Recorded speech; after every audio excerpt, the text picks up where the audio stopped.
Chapter 28. On the fifth morning, or rather afternoon, a different step approached, lighter and shorter, and, this time, the person entered the room. It was Zillah, donned in her scarlet shawl, with a black silk bonnet on her head, and a willow basket swung to her arm. Dear. Mrs. Dean, she exclaimed. Well. There is a talk about you at Gimmerton. I never thought but you were sunk in the Black Horse Marsh, and missy with you, till master told me you'd been found, and he'd lodged you here. What? And you must have got on an island, sure? And how long were you in the hole? Did master save you, Mrs. Dean? But you're not so thin, you've not been so poorly, have you? Your master is a true scoundrel.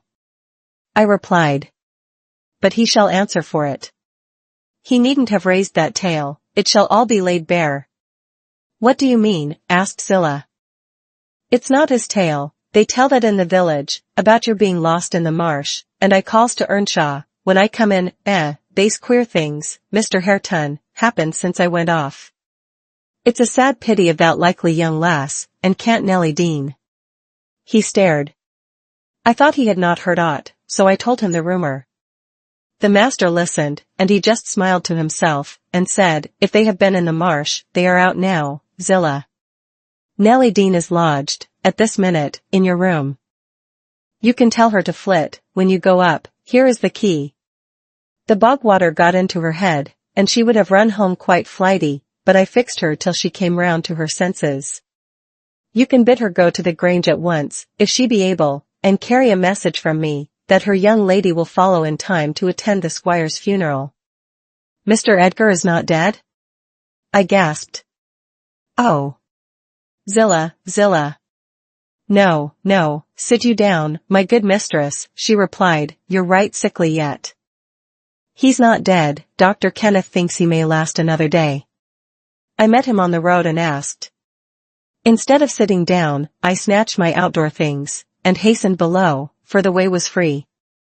On entering the house, I looked about for someone to give information of Catherine. The place was filled with sunshine, and the door stood wide open, but nobody seemed at hand. As I hesitated whether to go off at once, or return and seek my mistress, a slight cough drew my attention to the hearth. Linton lay on the settle, sole tenant, sucking a stick of sugar candy, and pursuing my movements with apathetic eyes. Where is Miss Catherine? I demanded sternly, supposing I could frighten him into giving intelligence, by catching him thus, alone. He sucked on like an innocent. Is she gone? I said. No, he replied, she's upstairs, she's not to go, we won't let her. You won't let her, little idiot. I exclaimed. Direct me to her room immediately, or I'll make you sing out sharply. Papa would make you sing out, if you attempted to get there, he answered. He says I'm not to be soft with Catherine, she's my wife, and it's shameful that she should wish to leave me. He says she hates me and wants me to die, that she may have my money, but she shan't have it, and she shan't go home. She never shall, she may cry, and be sick as much as she pleases. He resumed his former occupation, closing his lids, as if he meant to drop asleep. Master Heathcliff, I resumed, have you forgotten all Catherine's kindness to you last winter, when you affirmed you loved her, and when she brought you books and sung you songs, and came many a time through wind and snow to see you? She wept to miss one evening, because you would be disappointed, and you felt then that she was 100 times too good to you, and now you believe the lies your father tells, though you know he detests you both. And you join him against her. That's fine gratitude, is it not? The corner of Linton's mouth fell, and he took the sugar candy from his lips. Did she come to Wuthering Heights because she hated you? I continued. Think for yourself. As to your money, she does not even know that you will have any. And you say she's sick, and yet you leave her alone, up there in a strange house. You who have felt what it is to be so neglected. You could pity your own sufferings, and she pitied them, too, but you won't pity hers.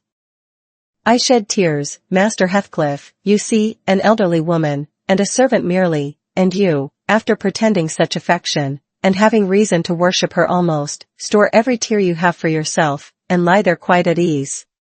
Ah! You're a heartless, selfish boy. I can't stay with her, he answered crossly. I'll not stay by myself. She cries so I can't bear it. And she won't give over, though I say I'll call my father. I did call him once, and he threatened to strangle her if she was not quiet, but she began again the instant he left the room, moaning and grieving all night long, though I screamed for vexation that I couldn't sleep. Is Mr. Heathcliff out? I inquired, perceiving that the wretched creature had no power to sympathize with his cousin's mental tortures. He's in the court, he replied, talking to Dr. Kenneth, who says uncle is dying, truly, at last. I'm glad, for I shall be master of the Grange after him. Catherine always spoke of it as her house. It isn't hers. It's mine. Papa says everything she has is mine. All her nice books are mine. She offered to give me them, and her pretty birds, and her pony Minnie, if I would get the key of our room, and let her out, but I told her she had nothing to give, they were all mine. And then she cried, and took a little picture from her neck, and said I should have that, 2 pictures in a gold case, on one side her mother, and on the other uncle, when they were young. That was yesterday. I said they were mine, too, and tried to get them from her. The spiteful thing wouldn't let me, she pushed me off, and hurt me. I shrieked out, that frightens her, she heard Papa coming, and she broke the hinges and divided the case, and gave me her mother's portrait, the other she attempted to hide, but Papa asked what was the matter, and I explained it. He took the one I had away, and ordered her to resign hers to me. She refused, and he struck her down, and wrenched it off the chain, and crushed it with his foot. And were you pleased to see her struck? I asked, having my designs in encouraging his talk. I winked, he answered, I winked to see my father strike a dog or a horse, he does it so hard.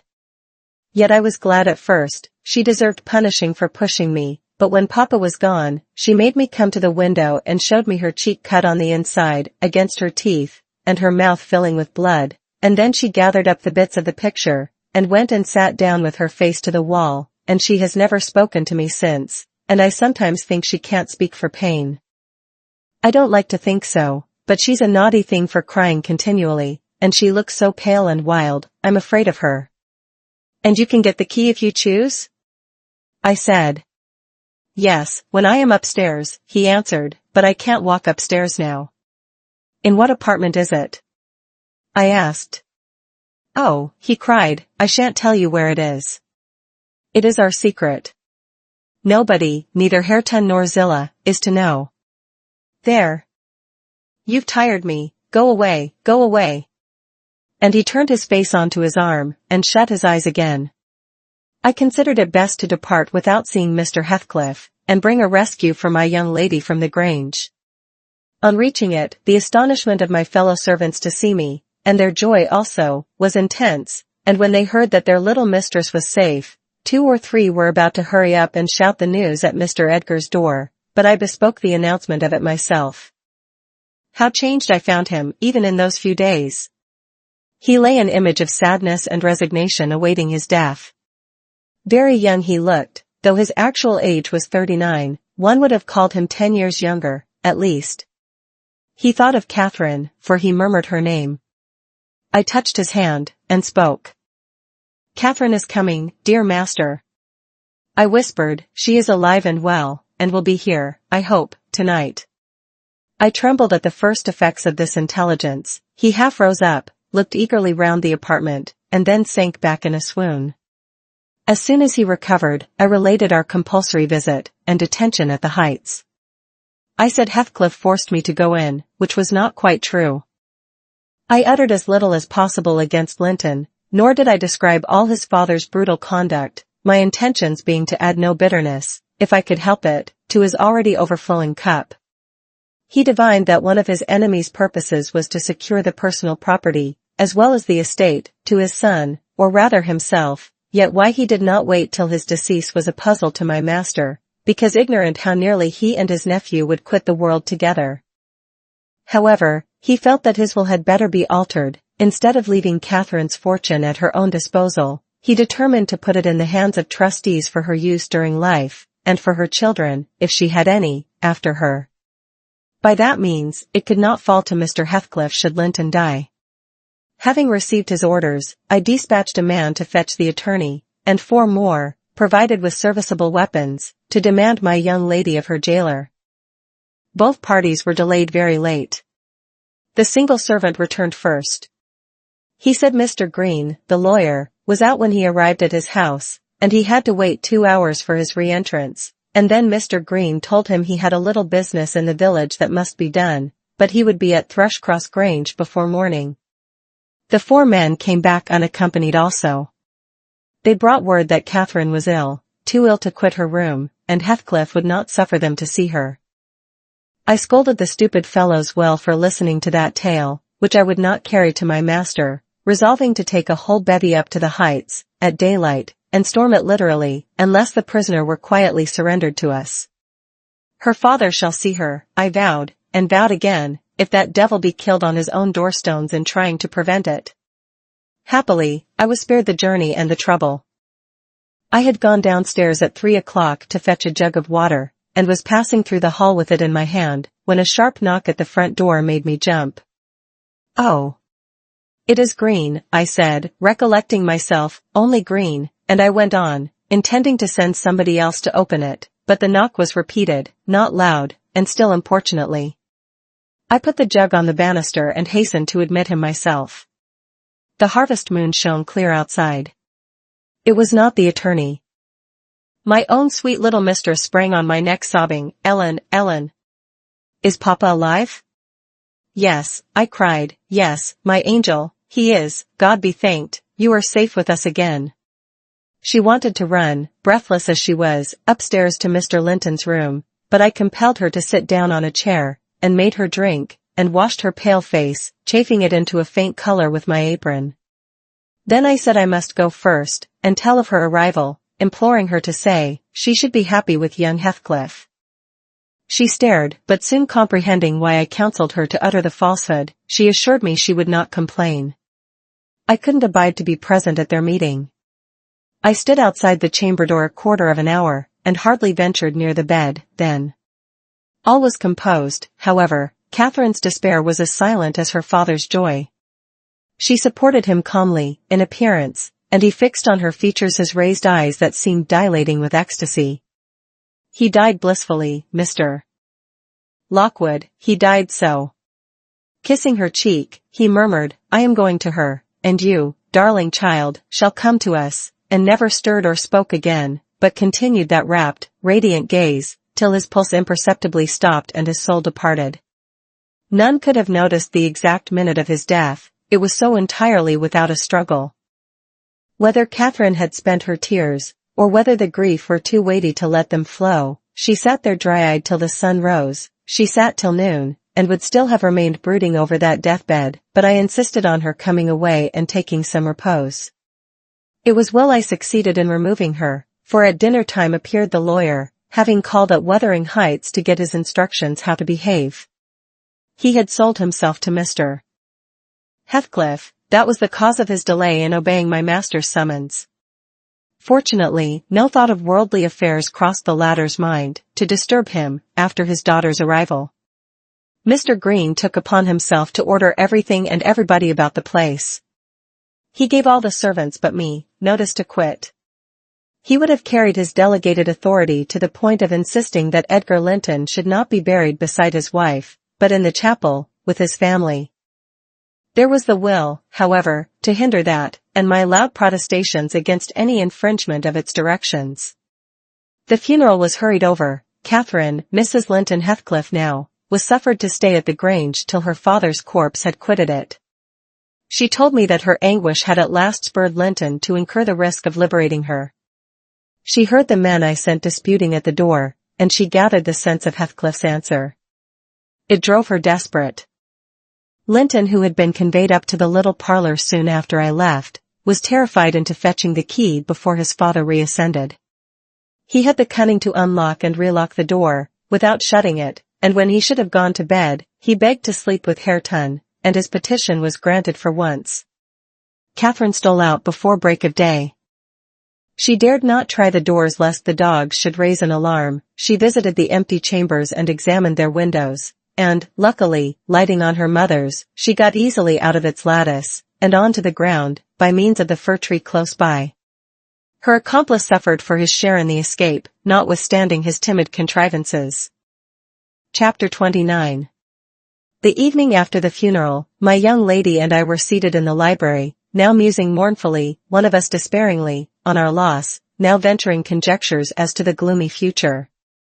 We had just agreed the best destiny which could await Catherine would be a permission to continue resident at the Grange, at least during Linton's life, he being allowed to join her there, and I to remain as housekeeper. That seemed rather too favorable an arrangement to be hoped for, and yet I did hope, and began to cheer up under the prospect of retaining my home and my employment, and, above all, my beloved young mistress, when a servant, one of the discarded ones, not yet departed, rushed hastily in, and said that devil Heathcliff was coming through the court. Should he fasten the door in his face?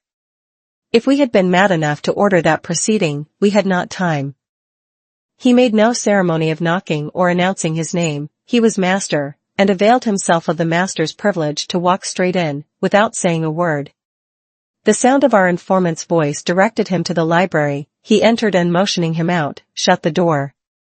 It was the same room into which he had been ushered, as a guest, 18 years before. The same moon shone through the window, and the same autumn landscape lay outside. We had not yet lighted a candle, but all the apartment was visible, even to the portraits on the wall, the splendid head of Mrs. Linton, and the graceful one of her husband. Heathcliff advanced to the hearth. Time had little altered his person either. There was the same man, his dark face rather sallower and more composed, his frame a stone or two heavier, perhaps, and no other difference. Catherine had risen with an impulse to dash out, when she saw him. "Stop," he said, arresting her by the arm. "No more runnings away." "Where would you go?" "I'm come to fetch you home, and I hope you'll be a dutiful daughter and not encourage my son to further disobedience." I was embarrassed how to punish him when I discovered his part in the business. He's such a cobweb, a pinch would annihilate him, but you'll see by his look that he has received his due. I brought him down one evening, the day before yesterday, and just set him in a chair, and never touched him afterwards. I sent Hareton out, and we had the room to ourselves.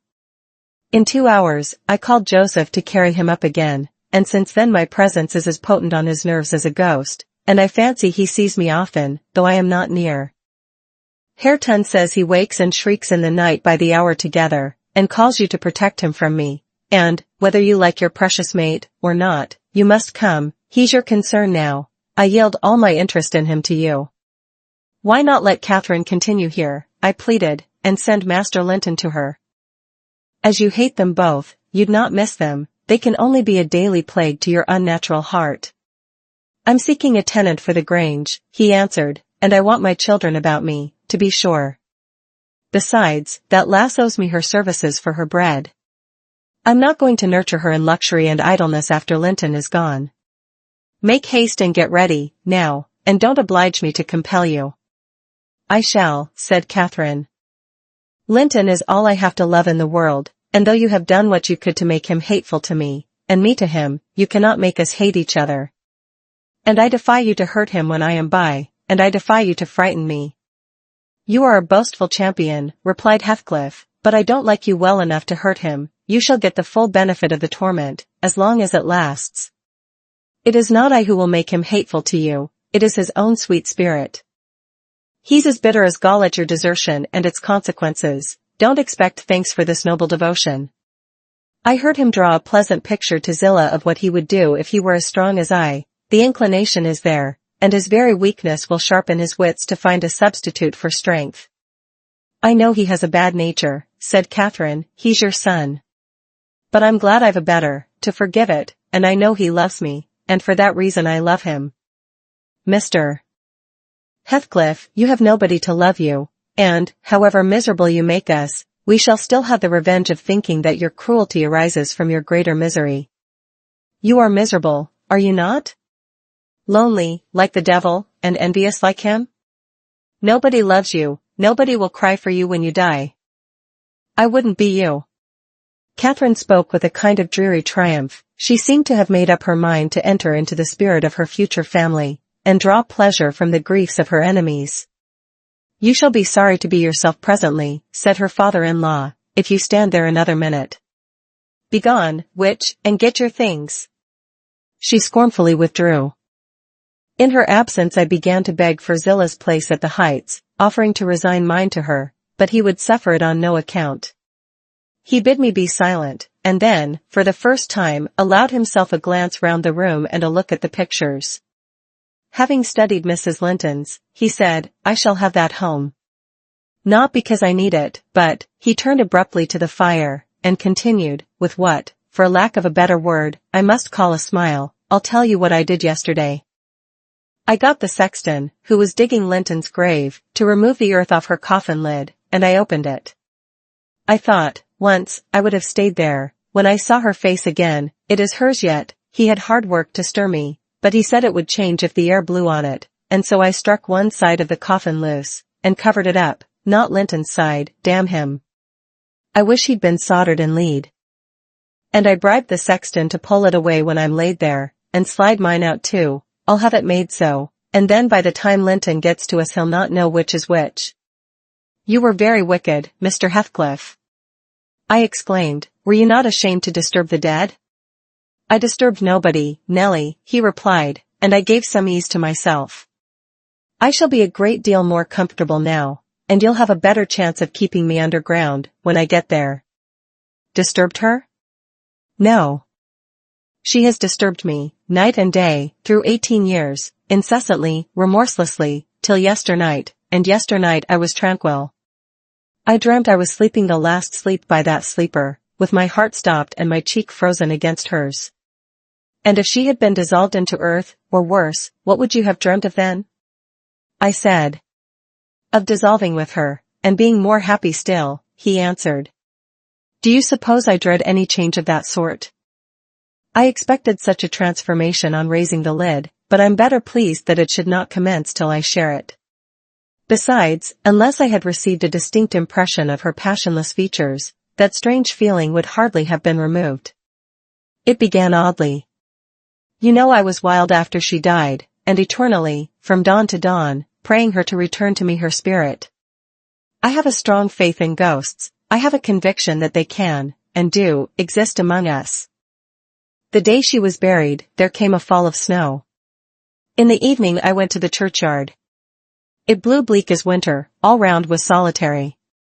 I didn't fear that her fool of a husband would wander up the glen so late, and no one else had business to bring them there.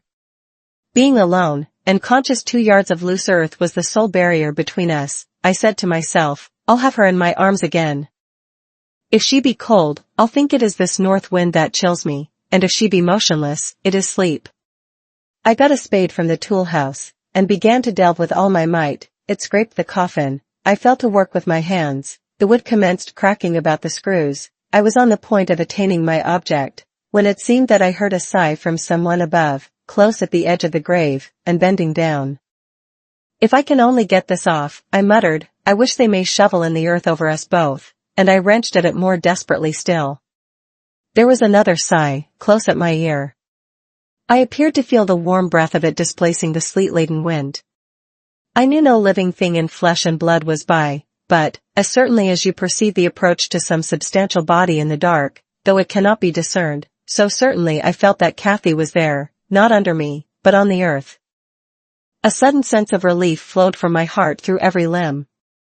I relinquished my labor of agony, and turned consoled at once, unspeakably consoled. Her presence was with me, it remained while I refilled the grave, and led me home.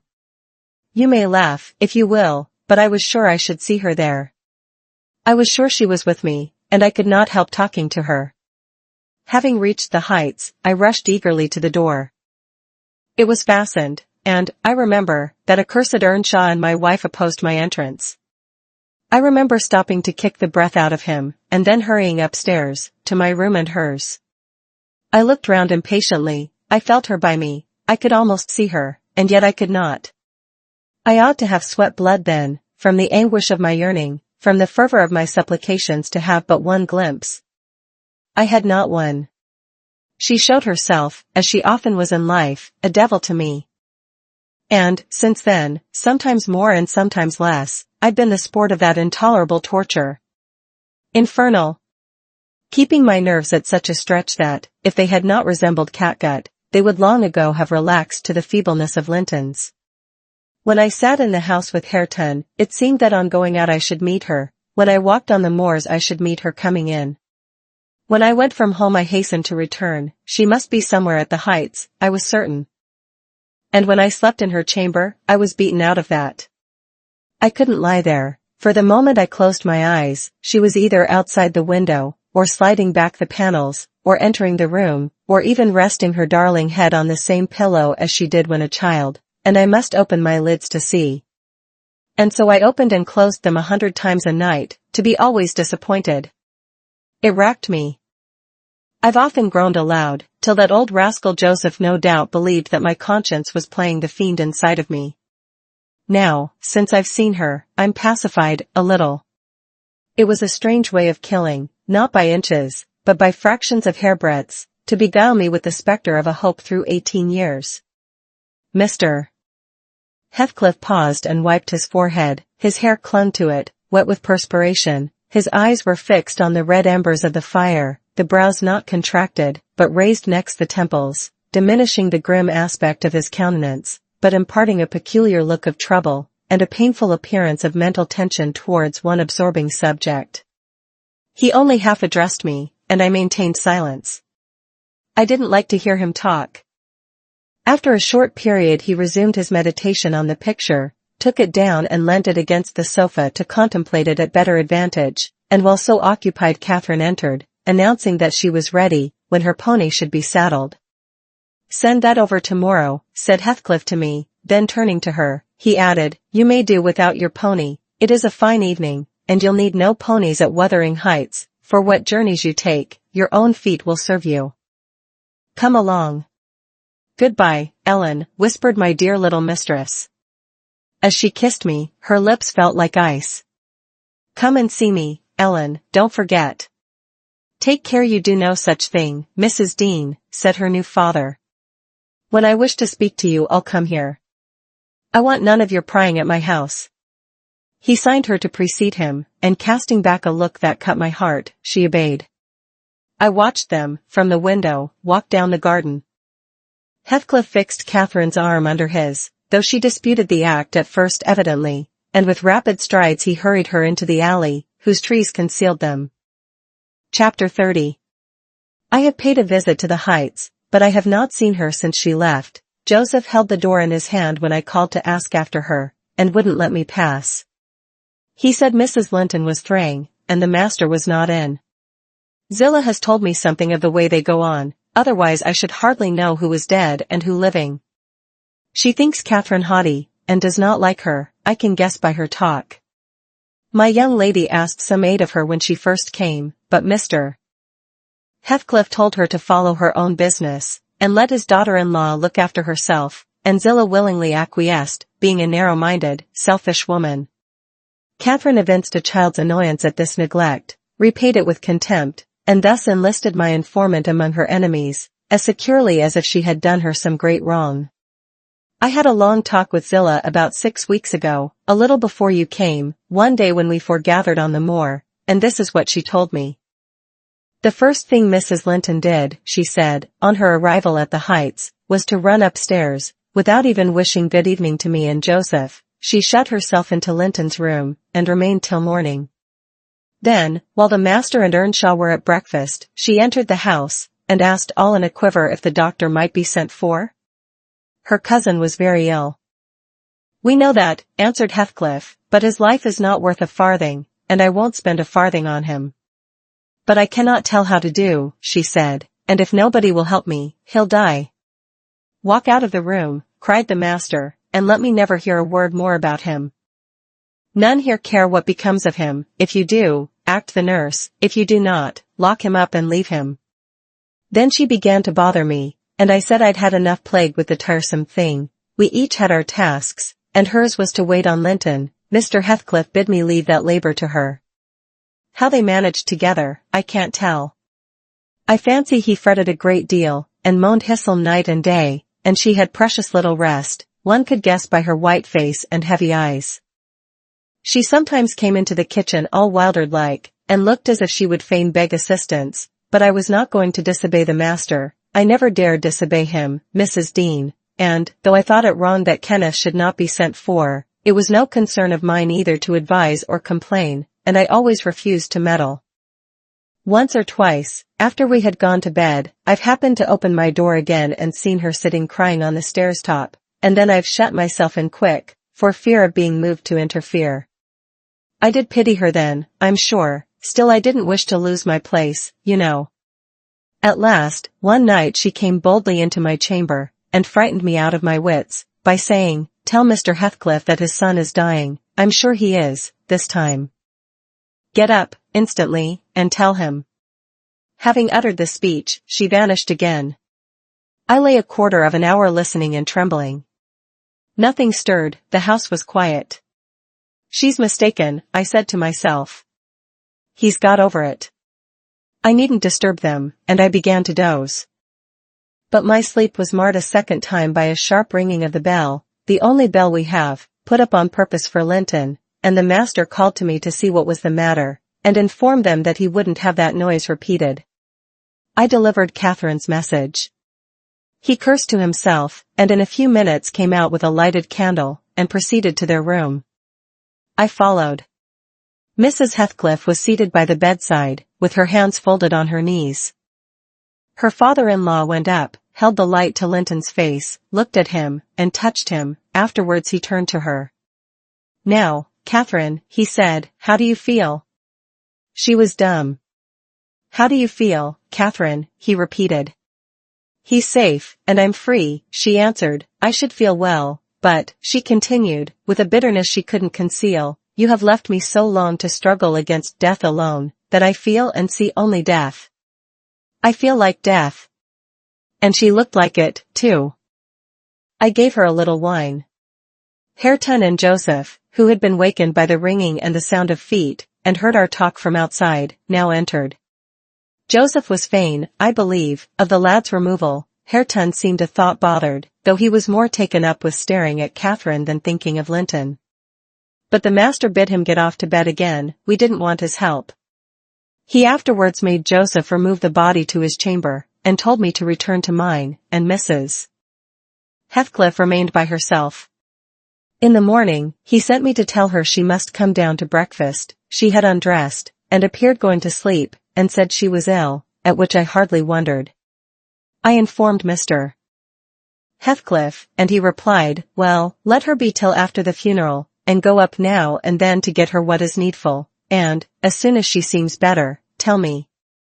Cathy stayed upstairs a fortnight, according to Zillah, who visited her twice a day, and would have been rather more friendly, but her attempts at increasing kindness were proudly and promptly repelled.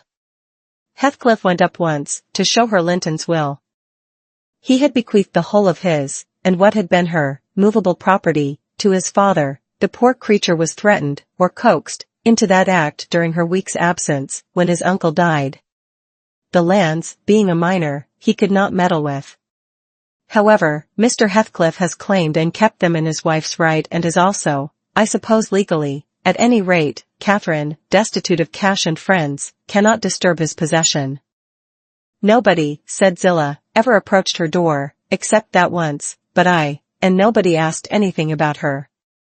The first occasion of her coming down into the house was on a Sunday afternoon.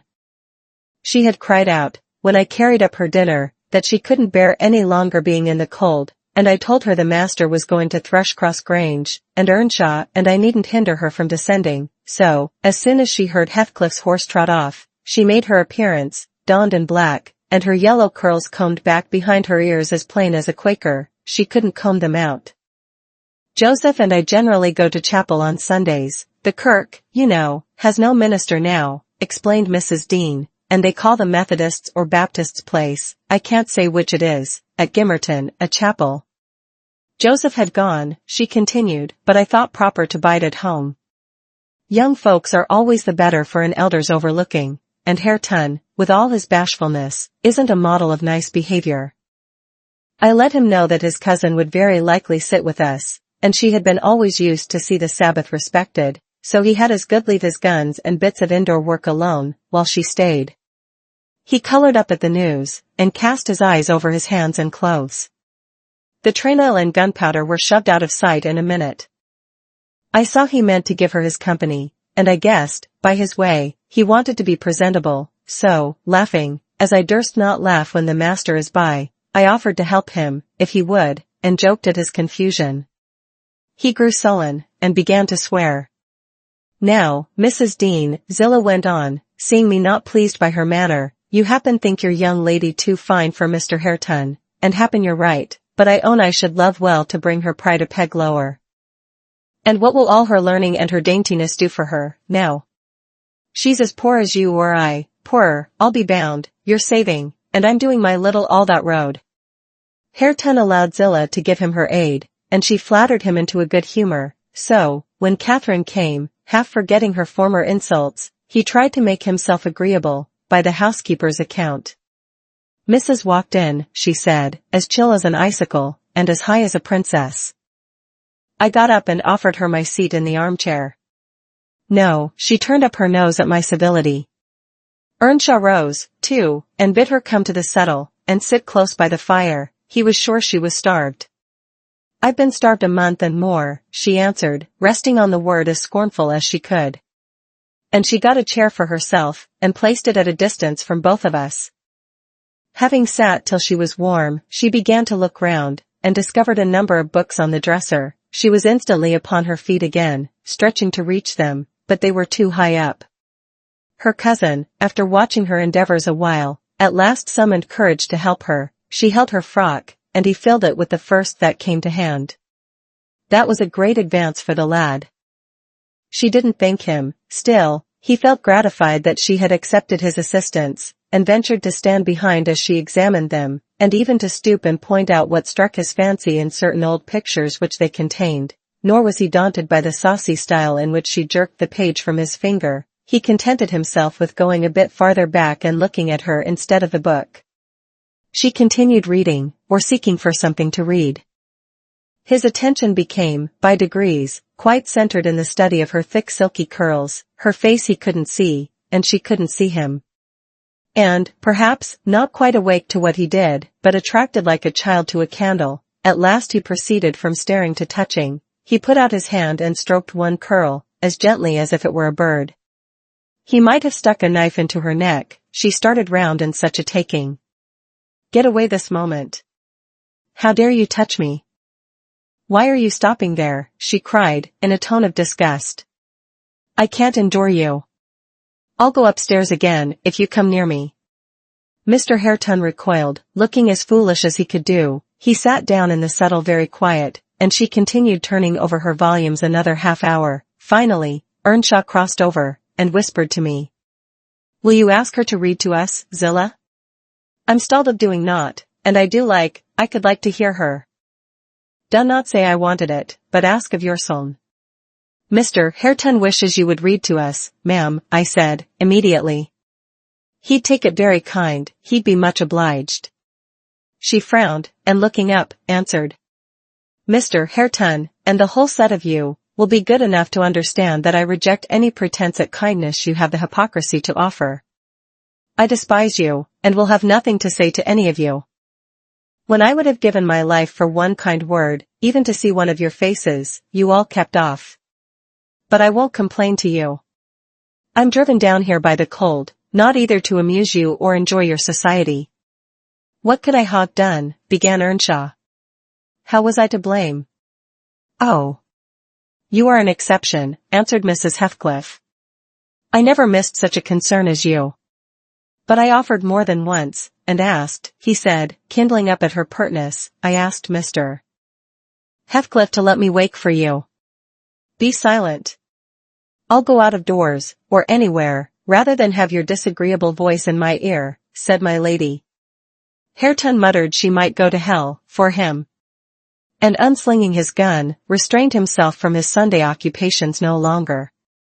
He talked now, freely enough, and she presently saw fit to retreat to her solitude, but the frost had set in, and, in spite of her pride, she was forced to condescend to our company, more and more.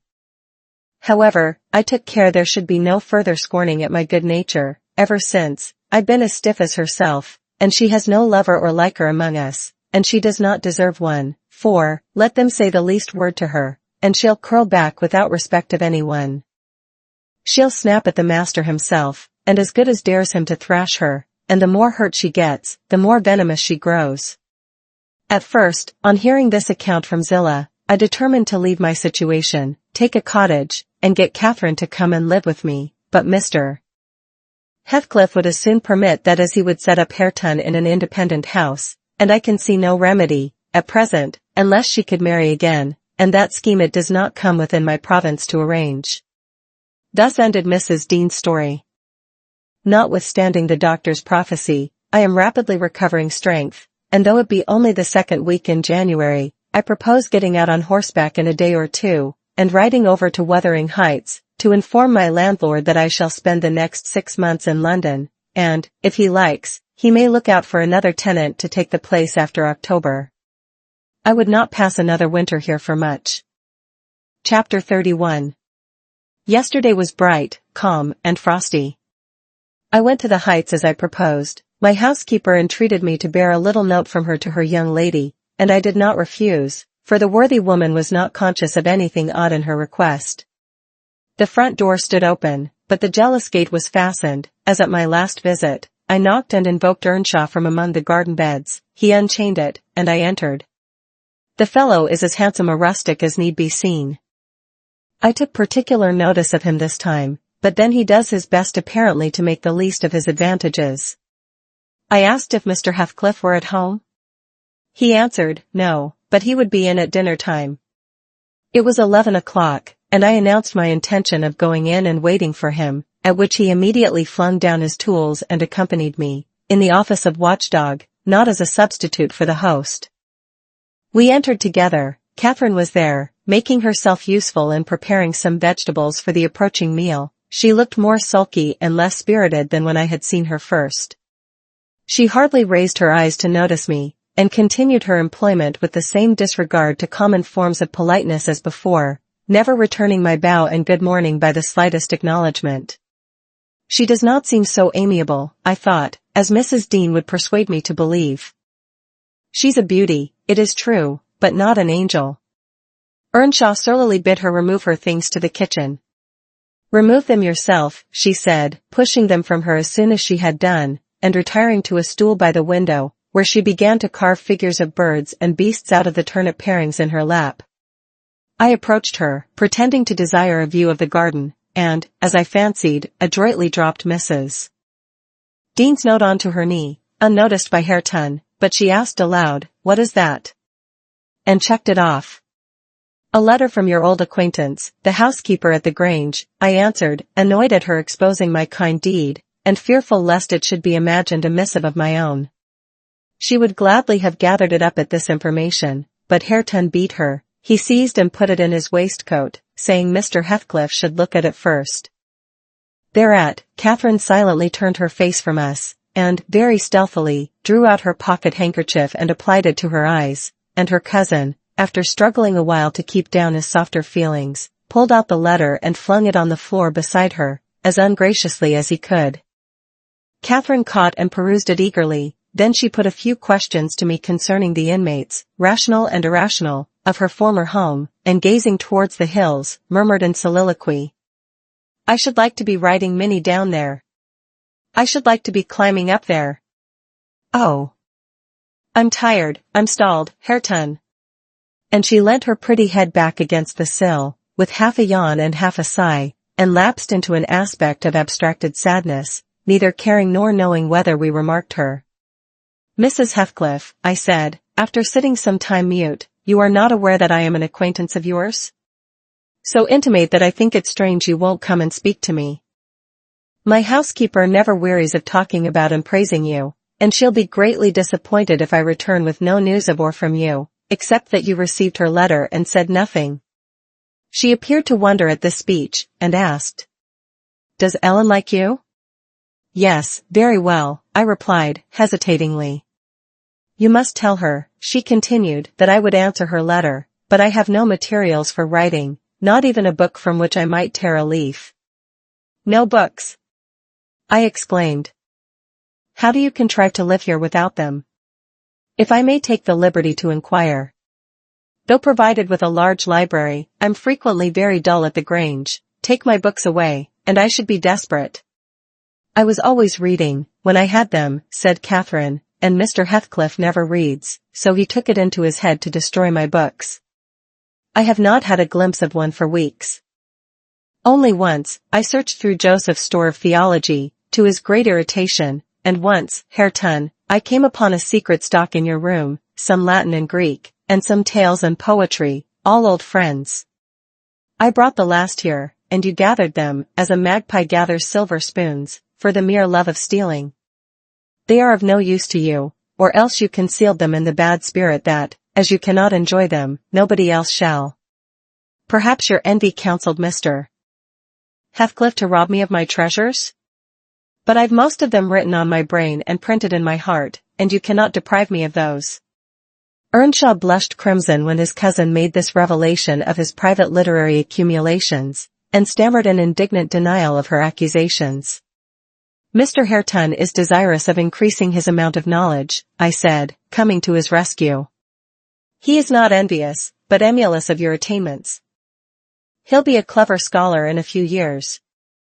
And he wants me to sink into a dunce, meantime, answered Catherine. Yes, I hear him trying to spell and read to himself, and pretty blunders he makes. I wish you would repeat Chevy Chase as you did yesterday, it was extremely funny. I heard you, and I heard you turning over the dictionary to seek out the hard words, and then cursing because you couldn't read their explanations. The young man evidently thought it too bad that he should be laughed at for his ignorance, and then laughed at for trying to remove it. I had a similar notion, and, remembering Mrs. Dean's anecdote of his first attempt at enlightening the darkness in which he had been reared, I observed, but, Mrs. Heathcliff, we have each had a commencement, and each stumbled and tottered on the threshold. Had our teacher scorned instead of aiding us, we should stumble and totter yet. Oh, she replied, I don't wish to limit his acquirements, still, he has no right to appropriate what is mine, and make it ridiculous to me with his vile mistakes and mispronunciations. Those books, both prose and verse, are consecrated to me by other associations, and I hate to have them debased and profaned in his mouth. Besides, of all, he has selected my favorite pieces that I love the most to repeat, as if out of deliberate malice. Hareton's chest heaved in silence a minute. He labored under a severe sense of mortification and wrath, which it was no easy task to suppress. I rose, and, from a gentlemanly idea of relieving his embarrassment, took up my station in the doorway, surveying the external prospect as I stood. He followed my example, and left the room, but presently reappeared, bearing half a dozen volumes in his hands, which he threw into Catherine's lap, exclaiming, Take them. I never want to hear, or read, or think of them again. I won't have them now, she answered. I shall connect them with you, and hate them. She opened one that had obviously been often turned over, and read a portion in the drawling tone of a beginner, then laughed, and threw it from her. And listen, she continued, provokingly, commencing a verse of an old ballad in the same fashion. But his self-love would endure no further torment, I heard, and not altogether disapprovingly, a manual check given to her saucy tongue. The little wretch had done her utmost to hurt her cousin's sensitive though uncultivated feelings, and a physical argument was the only mode he had of balancing the account, and repaying its effects on the inflictor. He afterwards gathered the books and hurled them on the fire. I read in his countenance what anguish it was to offer that sacrifice to spleen. I fancied that as they consumed, he recalled the pleasure they had already imparted, and the triumph and ever-increasing pleasure he had anticipated from them, and I fancied I guessed the incitement to his secret studies also. He had been content with daily labor and rough animal enjoyments, till Catherine crossed his path. Shame at her scorn, and hope of her approval, were his first prompters to higher pursuits, and instead of guarding him from one and winning him to the other, his endeavors to raise himself had produced just the contrary result. Yes, that's all the good that such a brute as you can get from them, cried Catherine, sucking her damaged lip, and watching the conflagration with indignant eyes. You'd better hold your tongue, now, he answered fiercely. and his agitation precluded further speech. He advanced hastily to the entrance, where I made way for him to pass. But ere he had crossed the doorstones, Mr. Heathcliff, coming up the causeway, encountered him, and laying hold of his shoulder asked, "What's to do now, my lad?" Not, he said, and broke away to enjoy his grief and anger in solitude. Heathcliff gazed after him, and sighed. "It will be odd if I thwart myself," he muttered, unconscious that I was behind him. "But when I look for his father in his face, I find her every day more. How the devil is he so like? I can hardly bear to see him." He bent his eyes to the ground, and walked moodily in. There was a restless, anxious expression in his countenance I had never remarked there before, and he looked sparer in person. His daughter-in-law, on perceiving him through the window, immediately escaped to the kitchen, so that I remained alone. "I'm glad to see you out of doors again, Mr. Lockwood," he said, in reply to my greeting. "From selfish motives partly, I don't think I could readily supply your loss in this desolation. I've wondered more than once what brought you here." "An idle whim, I fear, sir," was my answer, "or else an idle whim is going to spirit me away. I shall set out for London next week, and I must give you warning that I feel no disposition to retain Thrushcross Grange beyond the 12 months I agreed to rent it. I believe I shall not live there any more." "Oh, indeed, you're tired of being banished from the world, are you?" he said. "But if you be coming to plead off paying for a place you won't occupy, your journey is useless. I never relent in exacting my due from anyone." "I'm coming to plead off nothing about it," I exclaimed, considerably irritated. "Should you wish it, I'll settle with you now," and I drew my notebook from my pocket. No, he replied, coolly, "you'll leave sufficient behind to cover your debts. If you fail to return, I'm not in such a hurry. Sit down and take your dinner with us. A guest that is safe from repeating his visit can generally be made welcome. Catherine, bring the things in. Where are you?" Catherine reappeared, bearing a tray of knives and forks. "You may get your dinner with Joseph," muttered Heathcliff, aside, "and remain in the kitchen till he is gone." She obeyed his directions very punctually. Perhaps she had no temptation to transgress. Living among clowns and misanthropists, she probably cannot appreciate a better class of people when she meets them. With Mr. Heathcliff, grim and saturnine, on the one hand, and Hareton, absolutely dumb, on the other, I made a somewhat cheerless meal, and bade adieu early. I would have departed by the back way, to get a last glimpse of Catherine and annoy old Joseph, but Hareton received orders to lead up my horse, and my host himself escorted me to the door, so I could not fulfill my wish. How dreary life gets over in that house, I reflected, while riding down the road.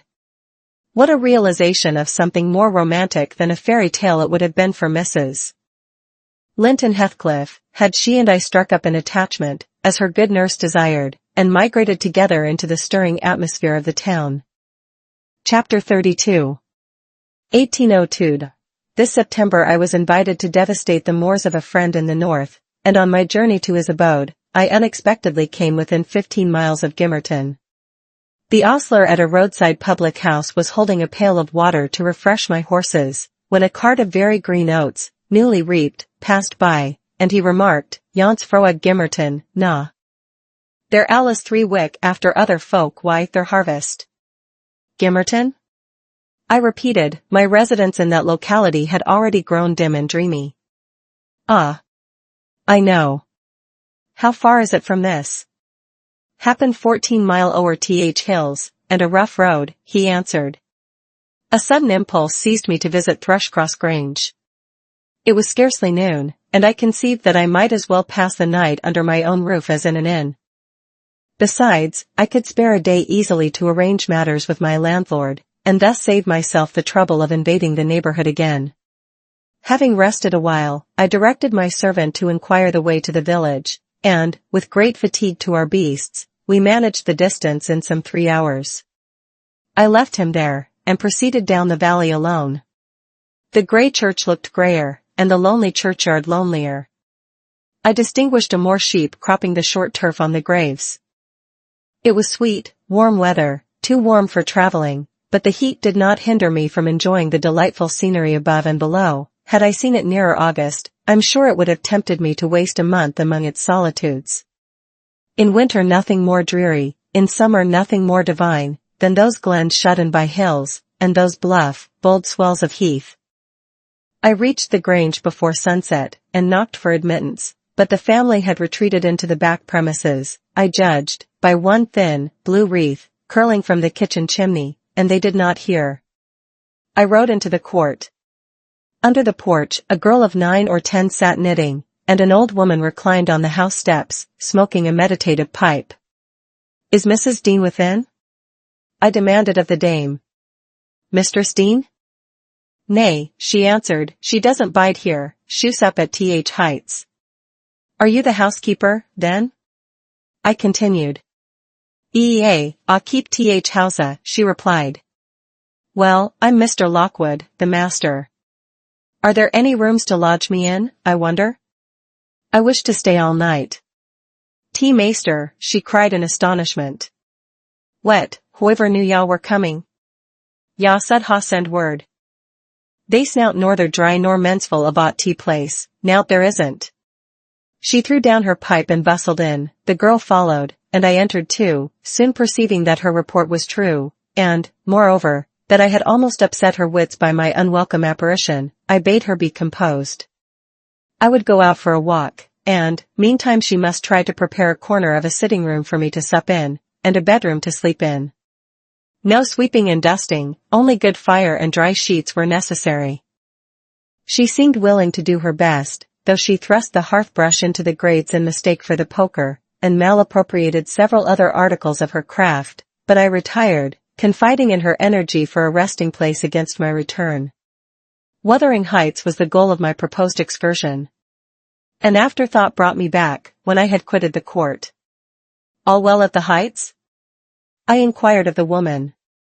Fr out na," she answered, scurrying away with a pan of hot cinders. I would have asked why Mrs. Dean had deserted the Grange, but it was impossible to delay her at such a crisis, so I turned away and made my exit, rambling leisurely along, with the glow of a sinking sun behind, and the mild glory of a rising moon in front, one fading, and the other brightening, as I quitted the park, and climbed the stony by-road branching off to Mr. Heathcliff's dwelling. Before I arrived in sight of it, all that remained of day was a beamless amber light along the west, but I could see every pebble on the path, and every blade of grass, by that splendid moon. I had neither to climb the gate nor to knock, it yielded to my hand. That is an improvement, I thought. And I noticed another, by the aid of my nostrils, a fragrance of stalks and wallflowers wafted on the air from amongst the homely fruit trees.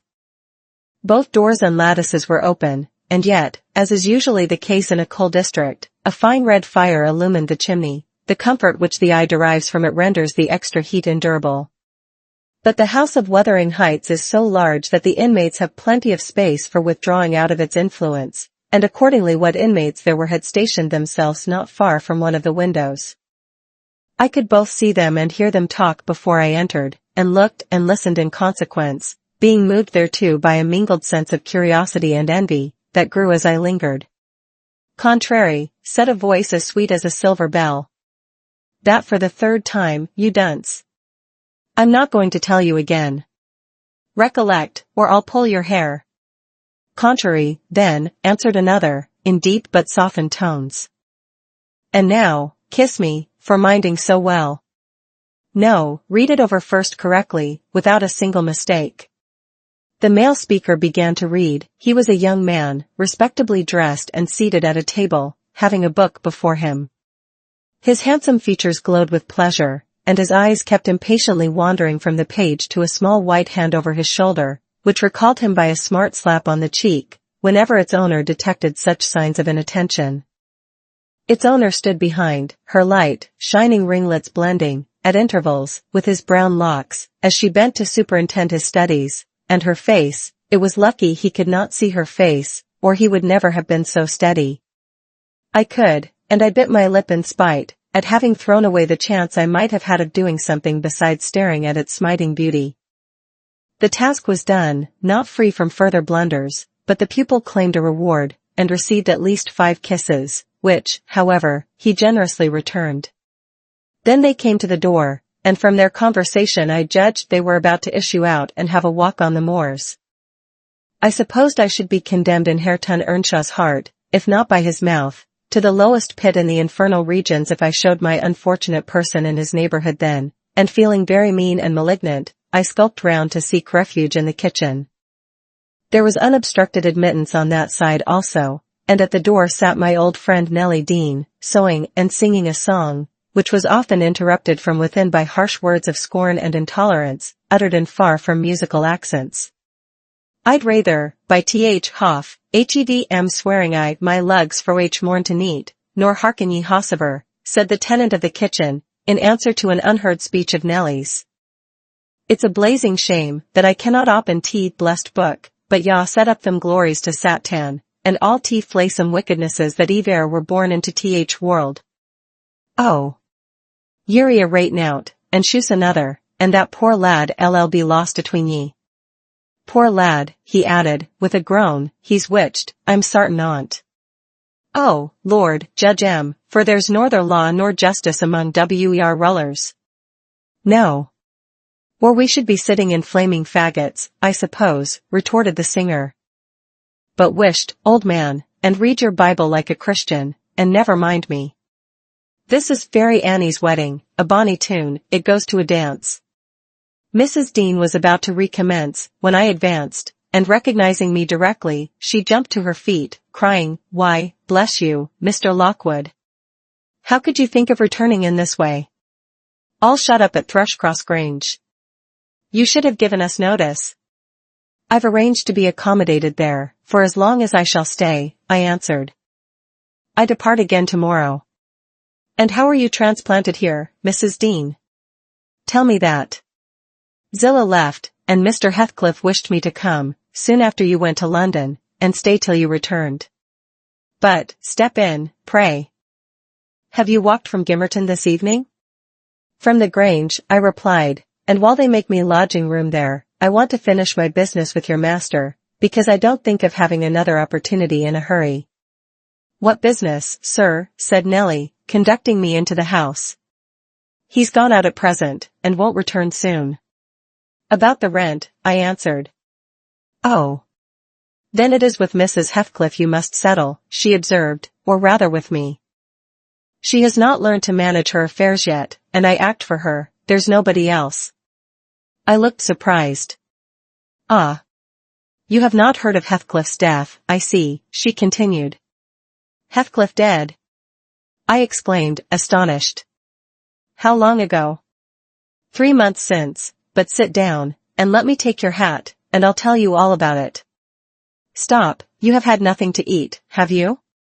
"I want nothing, I have ordered supper at home." "You sit down too. I never dreamt of his dying." "Let me hear how it came to pass. You say you don't expect them back for some time, the young people?" "No, I have to scold them every evening for their late rambles, but they don't care for me." "At least, have a drink of our old ale, it will do you good, you seem weary." She hastened to fetch it before I could refuse, and I heard Joseph asking whether it warned a crying scandal that she should have followers at her time of life. And then, to get them jocks out o' Maester's cellar. He fair shammed to bide still and see it. She did not stay to retaliate, but re-entered in a minute, bearing a reaming silver pint, whose contents I lauded with becoming earnestness. And afterwards she furnished me with the sequel of Heathcliff's history. He had a queer end, as she expressed it. "I was summoned to Wuthering Heights, within a fortnight of your leaving us," she said, and I obeyed joyfully, for Catherine's sake. My first interview with her grieved and shocked me, she had altered so much since our separation. Mr. Heathcliff did not explain his reasons for taking a new mind about my coming here, he only told me he wanted me, and he was tired of seeing Catherine. I must make the little parlor my sitting room, and keep her with me. It was enough if he were obliged to see her once or twice a day. She seemed pleased at this arrangement, and, by degrees, I smuggled over a great number of books, and other articles, that had formed her amusement at the Grange, and flattered myself we should get on in tolerable comfort. The delusion did not last long. Catherine, contented at first, in a brief space grew irritable and restless. For one thing, she was forbidden to move out of the garden, and it fretted her sadly to be confined to its narrow bounds as spring drew on. For another, in following the house, I was forced to quit her frequently, and she complained of loneliness. She preferred quarreling with Joseph in the kitchen to sitting at peace in her solitude. I did not mind their skirmishes, but Hareton was often obliged to seek the kitchen also, when the master wanted to have the house to himself, and though in the beginning she either left it at his approach, or quietly joined in my occupations, and shunned remarking or addressing him, and though he was always as sullen and silent as possible, after a while, she changed her behavior, and became incapable of letting him alone, talking at him, commenting on his stupidity and idleness, expressing her wonder how he could endure the life he lived, how he could sit a whole evening staring into the fire, and dozing. "He's just like a dog, is he not, Ellen?" she once observed, "or a cart horse? He does his work, eats his food, and sleeps eternally. What a blank, dreary mind he must have. Do you ever dream, Hareton? And, if you do, what is it about? But you can't speak to me." Then she looked at him, but he would neither open his mouth nor look again. "He's, perhaps, dreaming now," she continued. He twitched his shoulder as Juno twitches hers. "Ask him, Ellen. Mr. Hareton will ask the master to send you upstairs, if you don't behave," I said. He had not only twitched his shoulder but clenched his fist, as if tempted to use it. "I know why Hareton never speaks, when I am in the kitchen," she exclaimed, on another occasion. "He is afraid I shall laugh at him. Ellen, what do you think? He began to teach himself to read once, and, because I laughed, he burned his books, and dropped it. Was he not a fool? Were not you naughty?" I said, "Answer me that." "Perhaps I was," she went on, "but I did not expect him to be so silly. Hareton, if I gave you a book, would you take it now?" "I'll try." She placed one she had been perusing on his hand. He flung it off, and muttered, if she did not give over, he would break her neck. "Well, I shall put it here," she said, "in the table drawer, and I'm going to bed." Then she whispered me to watch whether he touched it, and departed. But he would not come near it, and so I informed her in the morning, to her great disappointment. I saw she was sorry for his persevering sulkiness and indolence. Her conscience reproved her for frightening him off improving himself. She had done it effectually. But her ingenuity was at work to remedy the injury, while I ironed, or pursued other such stationary employments as I could not well do in the parlor. She would bring some pleasant volume and read it aloud to me. When Hareton was there, she generally paused in an interesting part, and left the book lying about. That she did repeatedly, but he was as obstinate as a mule, and, instead of snatching at her bait, in wet weather he took to smoking with Joseph, and they sat like automatons, one on each side of the fire, the elder happily too deaf to understand her wicked nonsense, as he would have called it, the younger doing his best to seem to disregard it. On fine evenings the latter followed his shooting expeditions, and Catherine yawned and sighed, and teased me to talk to her, and ran off into the court or garden the moment I began, and, as a last resource, cried, and said she was tired of living, her life was useless. Mr. Heathcliff, who grew more and more disinclined to society, had almost banished Earnshaw from his apartment. Owing to an accident at the commencement of March, he became for some days a fixture in the kitchen. His gun burst while out on the hills by himself, a splinter cut his arm, and he lost a good deal of blood before he could reach home. The consequence was that, perforce, he was condemned to the fireside and tranquillity, till he made it up again. It suited Catherine to have him there. At any rate, it made her hate her room upstairs more than ever, and she would compel me to find out business below, that she might accompany me. On Easter Monday, Joseph went to Gimmerton Fair with some cattle, and, in the afternoon, I was busy getting up linen in the kitchen. Earnshaw sat, morose as usual, at the chimney corner, and my little mistress was beguiling an idle hour with drawing pictures on the window panes, varying her amusement by smothered bursts of songs, and whispered ejaculations, and quick glances of annoyance and impatience in the direction of her cousin, who steadfastly smoked, and looked into the grate. At a notice that I could do with her no longer intercepting my light, she removed to the hearthstone.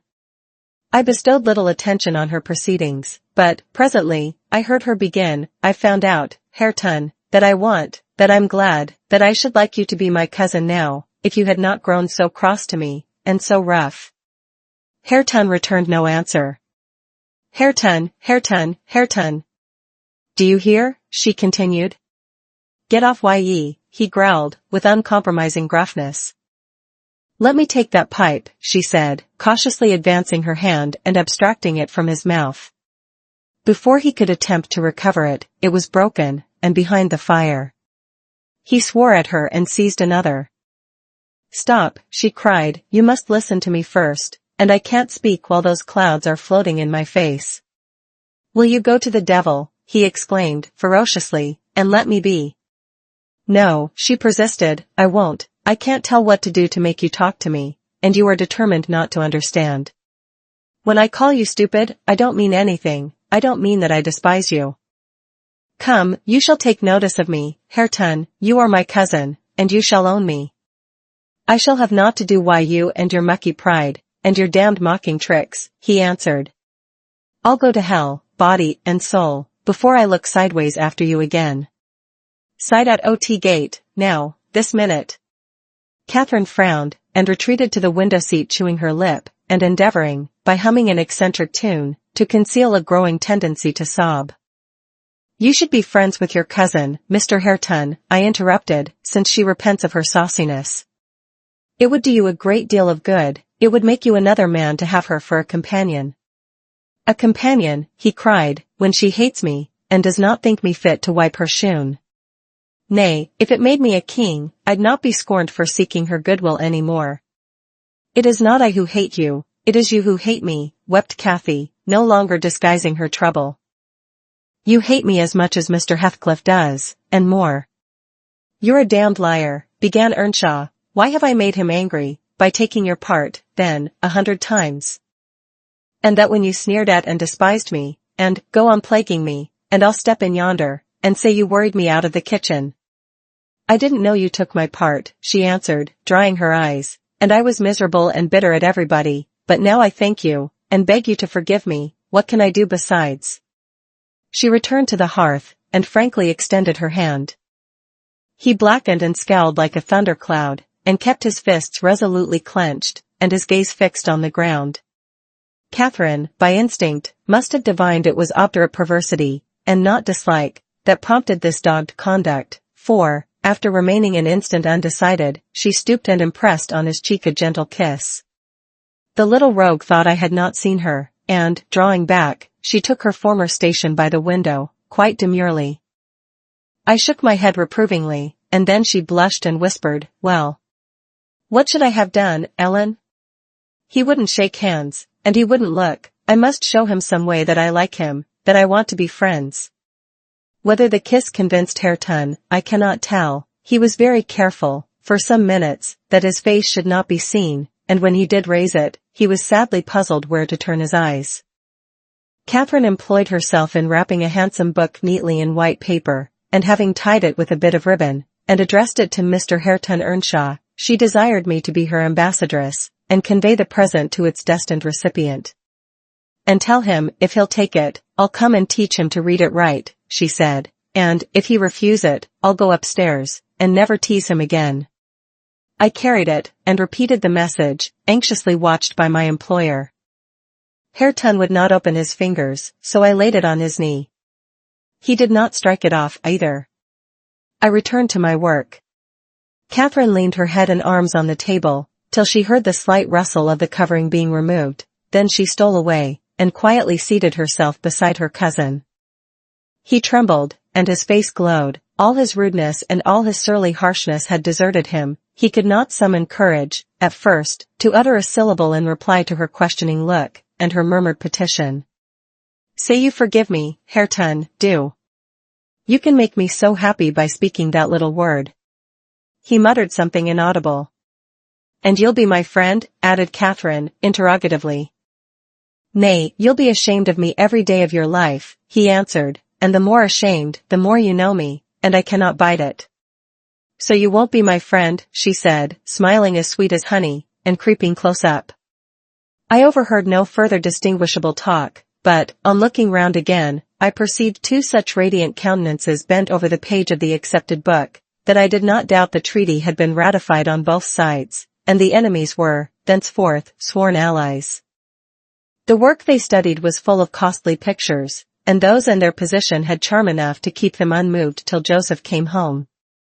He, poor man, was perfectly aghast at the spectacle of Catherine seated on the same bench with Heathcliff Earnshaw, leaning her hand on his shoulder, and confounded at his favourite's endurance of her proximity. It affected him too deeply to allow an observation on the subject that night. His emotion was only revealed by the immense sighs he drew, as he solemnly spread his large Bible on the table, and overlaid it with dirty banknotes from his pocketbook, the produce of the day's transactions. At length he summoned Heathcliff from his seat. "Tak these into tea, meester, lad," he said, "and bide there. I's gang up to my own room. This hoyle's neither menseful nor seemly for us, we mun side out and see arch another." "Come, Catherine," I said, "we must side out too, I've done my ironing. Are you ready to go?" "It is not 8 o'clock, she answered, rising unwillingly. "Heathcliff, I'll leave this book upon the chimney-piece, and I'll bring some more tomorrow." "Ony books that y'all leave, I shall tak into th hawes," said Joseph, "and it'll be mitch if y'all find Ma Jean, so y'all may plaise yourseln." Cathy threatened that his library should pay for hers, and, smiling as she passed Heathcliff, went singing upstairs, lighter of heart, I venture to say, than ever she had been under that roof before, except, perhaps, during her earliest visits to Linton.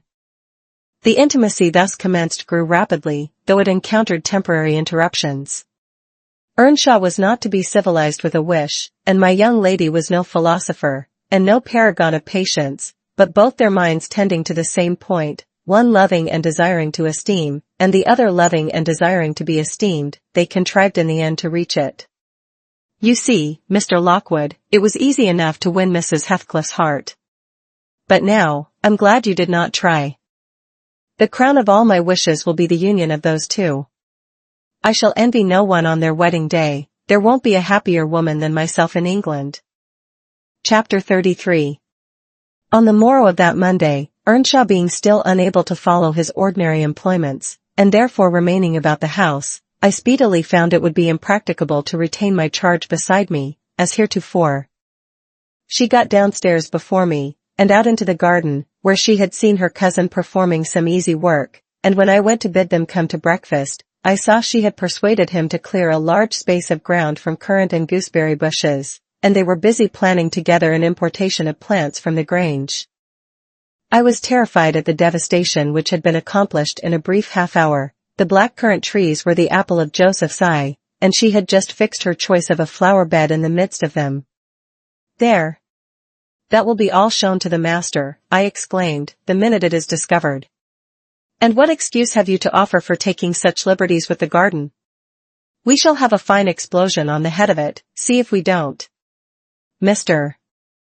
Heathcliff, I wonder you should have no more wit than to go and make that mess at her bidding." "I'd forgotten they were Joseph's," answered Earnshaw, rather puzzled, "but I'll tell him I did it. We always ate our meals with Mr. Heathcliff. I held the mistress's post in making tea and carving, so I was indispensable at table. Catherine usually sat by me, but today she stole nearer to Heathcliff, and I presently saw she would have no more discretion in her friendship than she had in her hostility. "Now, mind you don't talk with and notice your cousin too much," were my whispered instructions as we entered the room. "It will certainly annoy Mr. Heathcliff, and he'll be mad at you both." "I'm not going to," she answered. The minute after, she had sidled to him, and was sticking primroses in his plate of porridge. He dared not speak to her there, he dared hardly look, and yet she went on teasing, till he was twice on the point of being provoked to laugh. I frowned, and then she glanced towards the master, whose mind was occupied on other subjects than his company, as his countenance evinced, and she grew serious for an instant, scrutinizing him with deep gravity. Afterwards she turned, and recommenced her nonsense. At last, Heathcliff uttered a smothered laugh. Mr. Heathcliff started, his eye rapidly surveyed our faces. Catherine met it with her accustomed look of nervousness and yet defiance, which he abhorred. "It is well you are out of my reach," he exclaimed. "What fiend possesses you to stare back at me, continually, with those infernal eyes. Down with them. And don't remind me of your existence again. I thought I had cured you of laughing. It was me, muttered Hareton. What do you say? Demanded the master. Hareton looked at his plate, and did not repeat the confession. Mr. Heathcliff looked at him a bit, and then silently resumed his breakfast and his interrupted musing. We had nearly finished, and the two young people prudently shifted wider asunder, so I anticipated no further disturbance during that sitting, when Joseph appeared at the door, revealing by his quivering lip and furious eyes that the outrage committed on his precious shrubs was detected. He must have seen Cathy and her cousin about the spot before he examined it, for while his jaws worked like those of a cow chewing its cud, and rendered his speech difficult to understand, he began. I mun hev my wage, and I mun goa. I had aimed to d where I'd served for 60 year, and I thought I'd lug my books up into tea garret, and all my bits o' stuff, and they said hev tea kitchen to their seln, for tea sake o' quietness. It were hard to gie up my own hearthstone, but I thought I could do that. But na, shoes ton my garden fro me, and by heart, maester, I cannot stand it. Ya may bend to yoken ye will, I known used to tea, and an old man doesn't soon get used to new barthens. I'd rather arn my bite and my sup why a hammer in road. Now, idiot, interrupted Heathcliff, cut it short. What's your grievance? I'll interfere in no quarrels between you and Nellie. She may thrust you into the coal hole for anything I care. It's no Nellie, answered Joseph. I sent shift for Nellie, nasty'll now to shoe is. Thank God. Shoe cannot stale sal o nob dy. Shoe wer niver so a handsome, but what a body mud look at her bout winking. It's yon flaysome, graceless queen, that's witched our lad, why her bold een and her forward ways, till, nay. It fair bruised my heart. He's forgotten all I'd done for him, and made on him, and gone and riven up a whole row o' grandest currant trees garden, and here he lamented outright, unmanned by a sense of his bitter injuries, and Earnshaw's ingratitude and dangerous condition. Is the fool drunk? Asked Mr. Heathcliff. Hareton, is it you he's finding fault with? I pulled up 2 or 3 bushes, replied the young man, but I'm going to set 'em again. And why have you pulled them up? Said the master. Catherine wisely put in her tongue. We wanted to plant some flowers there, she cried. I'm the only person to blame, for I wished him to do it. And who the devil gave you leave to touch a stick about the place? Demanded her father-in-law, much surprised. And who ordered you to obey her? He added, turning to Hareton. The latter was speechless. His cousin replied, You shouldn't grudge a few yards of earth for me to ornament, when you have taken all my land. Your land, insolent slut. You never had any, said Heathcliff. And my money, she continued, returning his angry glare, and meantime biting a piece of crust, the remnant of her breakfast. Silence, he exclaimed. Get done, and be gone. And Hareton's land, and his money, pursued the reckless thing. Hareton and I are friends now, and I shall tell him all about you. The master seemed confounded a moment, he grew pale, and rose up, eyeing her all the while, with an expression of mortal hate. If you strike me, Hareton will strike you, she said, so you may as well sit down. If Hareton does not turn you out of the room, I'll strike him to hell, thundered Heathcliff. Damnable witch. Dare you pretend to rouse him against me? Off with her. Do you hear? Fling her into the kitchen. I'll kill her, Ellen Dean, if you let her come into my sight again. Hareton tried, under his breath, to persuade her to go. Drag her away, he cried, savagely. Are you staying to talk? And he approached to execute his own command. He'll not obey you, wicked man, any more, said Catherine, and he'll soon detest you as much as I do. Wished, muttered the young man, reproachfully, I will not hear you speak so to him. Have done. But you won't let him strike me, she cried. Come, then, he whispered earnestly. It was too late, Heathcliff had caught hold of her. Now, you go, he said to Earnshaw. Accursed witch. This time she has provoked me when I could not bear it, and I'll make her repent it forever. He had his hand in her hair. Hareton attempted to release her locks, entreating him not to hurt her that once. Heathcliff's black eyes flashed. He seemed ready to tear Catherine in pieces, and I was just worked up to risk coming to the rescue, when of a sudden his fingers relaxed. He shifted his grasp from her head to her arm, and gazed intently in her face. Then he drew his hand over his eyes, stood a moment to collect himself apparently, and turning anew to Catherine, said, with assumed calmness, "You must learn to avoid putting me in a passion, or I shall really murder you some time. Go with Mrs. Dean, and keep with her, and confine your insolence to her ears. As to Hareton Earnshaw, if I see him listen to you, I'll send him seeking his bread where he can get it. Your love will make him an outcast and a beggar. Nellie, take her, and leave me, all of you. Leave me." I led my young lady out. She was too glad of her escape to resist. The other followed, and Mr. Heathcliff had the room to himself till dinner. I had counselled Catherine to dine upstairs, but, as soon as he perceived her vacant seat, he sent me to call her. He spoke to none of us, ate very little, and went out directly afterwards, intimating that he should not return before evening. The two new friends established themselves in the house during his absence, where I heard Hareton sternly check his cousin, on her offering a revelation of her father-in-law's conduct to his father. He said he wouldn't suffer a word to be uttered in his disparagement. If he were the devil, it didn't signify, he would stand by him, and he'd rather she would abuse himself, as she used to, than begin on Mr. Heathcliff. Catherine was waxing cross at this, but he found means to make her hold her tongue, by asking how she would like him to speak ill of her father.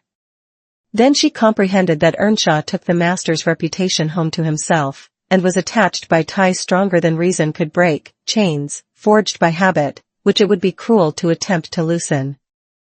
She showed a good heart, thenceforth, in avoiding both complaints and expressions of antipathy concerning Heathcliff, and confessed to me her sorrow that she had endeavored to raise a bad spirit between him and Hareton. Indeed, I don't believe she has ever breathed a syllable, in the latter's hearing, against her oppressor since. When this slight disagreement was over, they were friends again, and as busy as possible in their several occupations of pupil and teacher. I came in to sit with them, after I had done my work, and I felt so soothed and comforted to watch them, that I did not notice how time got on. You know, they both appeared in a measure my children. I had long been proud of one, and now, I was sure, the other would be a source of equal satisfaction. His honest, warm, and intelligent nature shook off rapidly the clouds of ignorance and degradation in which it had been bred, and Catherine's sincere commendations acted as a spur to his industry. His brightening mind brightened his features, and added spirit and nobility to their aspect. I could hardly fancy it the same individual I had beheld on the day I discovered my little lady at Wuthering Heights, after her expedition to the crags. While I admired and they labored, dusk drew on, and with it returned the master. He came upon us quite unexpectedly, entering by the front way, and had a full view of the whole three, ere we could raise our heads to glance at him. Well, I reflected, there was never a pleasanter, or more harmless sight, and it will be a burning shame to scold them. The red firelight glowed on their two bonny heads, and revealed their faces animated with the eager interest of children, for, though he was 23 and she 18, each had so much of novelty to feel and learn, that neither experienced nor evinced the sentiments of sober disenchanted maturity. They lifted their eyes together, to encounter Mr. Heathcliff. Perhaps you have never remarked that their eyes are precisely similar, and they are those of Catherine Earnshaw. The present Catherine has no other likeness to her, except a breadth of forehead, and a certain arch of the nostril that makes her appear rather haughty, whether she will or not. With Hareton the resemblance is carried farther. It is singular at all times, then it was particularly striking, because his senses were alert, and his mental faculties wakened to unwonted activity. I suppose this resemblance disarmed Mr. Heathcliff. He walked to the hearth in evident agitation, but it quickly subsided as he looked at the young man, or, I should say, altered its character, for it was there yet. He took the book from his hand, and glanced at the open page, then returned it without any observation, merely signing Catherine away. Her companion lingered very little behind her, and I was about to depart also, but he bid me sit still. It is a poor conclusion, is it not? He observed, having brooded a while on the scene he had just witnessed, an absurd termination to my violent exertions? I get levers and mattocks to demolish the two houses, and train myself to be capable of working like Hercules, and when everything is ready and in my power, I find the will to lift a slate off either roof has vanished. My old enemies have not beaten me, now would be the precise time to revenge myself on their representatives. I could do it, and none could hinder me. But where is the use? I don't care for striking, I can't take the trouble to raise my hand. That sounds as if I had been laboring the whole time only to exhibit a fine trait of magnanimity. It is far from being the case. I have lost the faculty of enjoying their destruction, and I am too idle to destroy for nothing. Nellie, there is a strange change approaching. I'm in its shadow at present. I take so little interest in my daily life that I hardly remember to eat and drink. Those two who have left the room are the only objects which retain a distinct material appearance to me, and that appearance causes me pain, amounting to agony. About her I won't speak, and I don't desire to think, but I earnestly wish she were invisible. Her presence invokes only maddening sensations.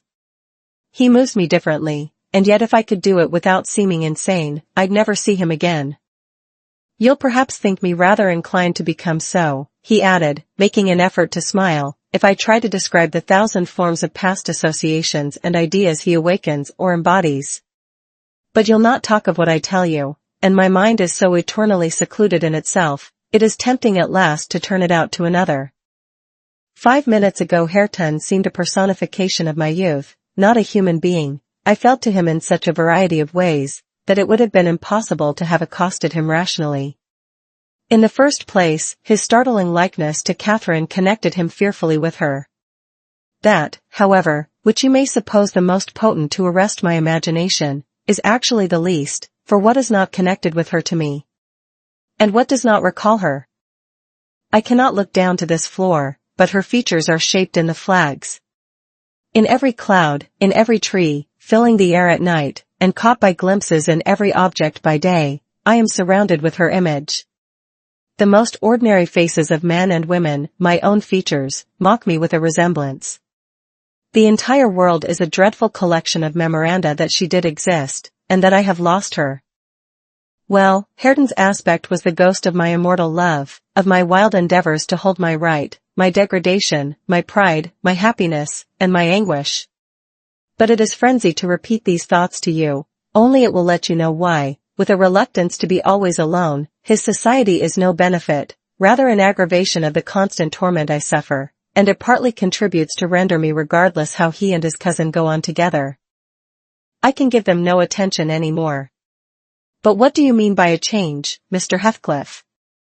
I said, alarmed at his manner, though he was neither in danger of losing his senses, nor dying. According to my judgment, he was quite strong and healthy, and, as to his reason, from childhood he had a delight in dwelling on dark things, and entertaining odd fancies.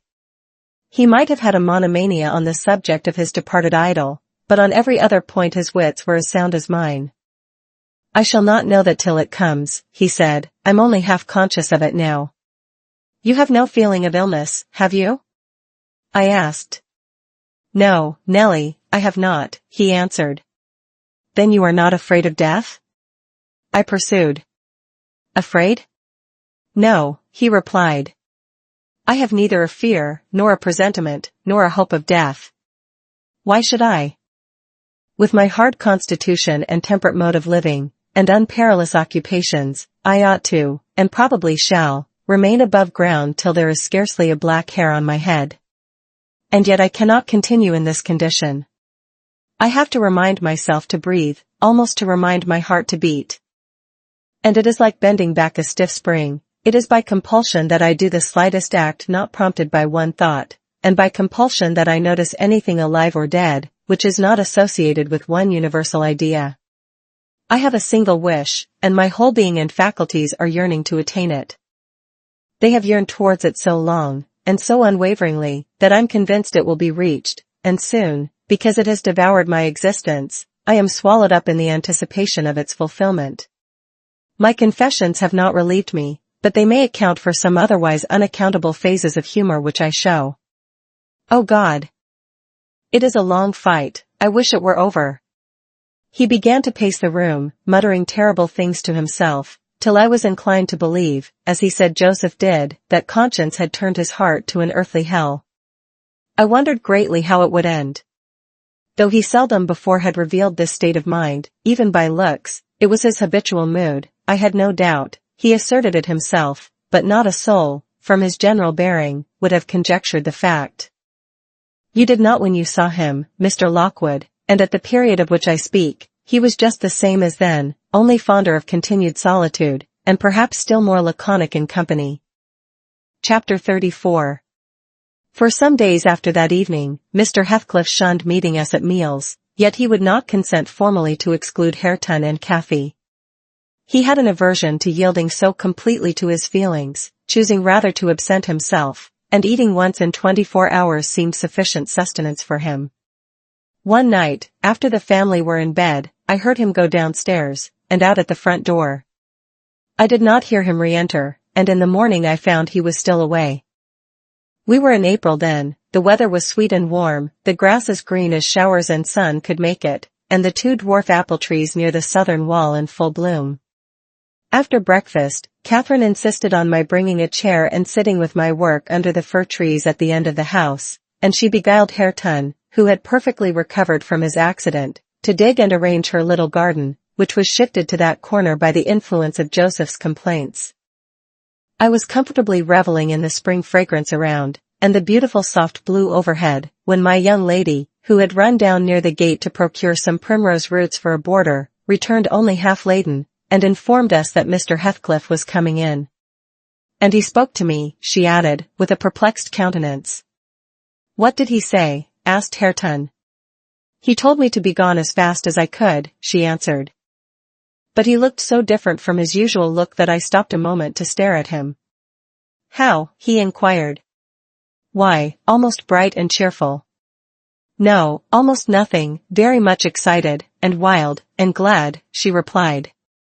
Night walking amuses him, then, I remarked, affecting a careless manner, in reality as surprised as she was, and anxious to ascertain the truth of her statement, for to see the master looking glad would not be an everyday spectacle.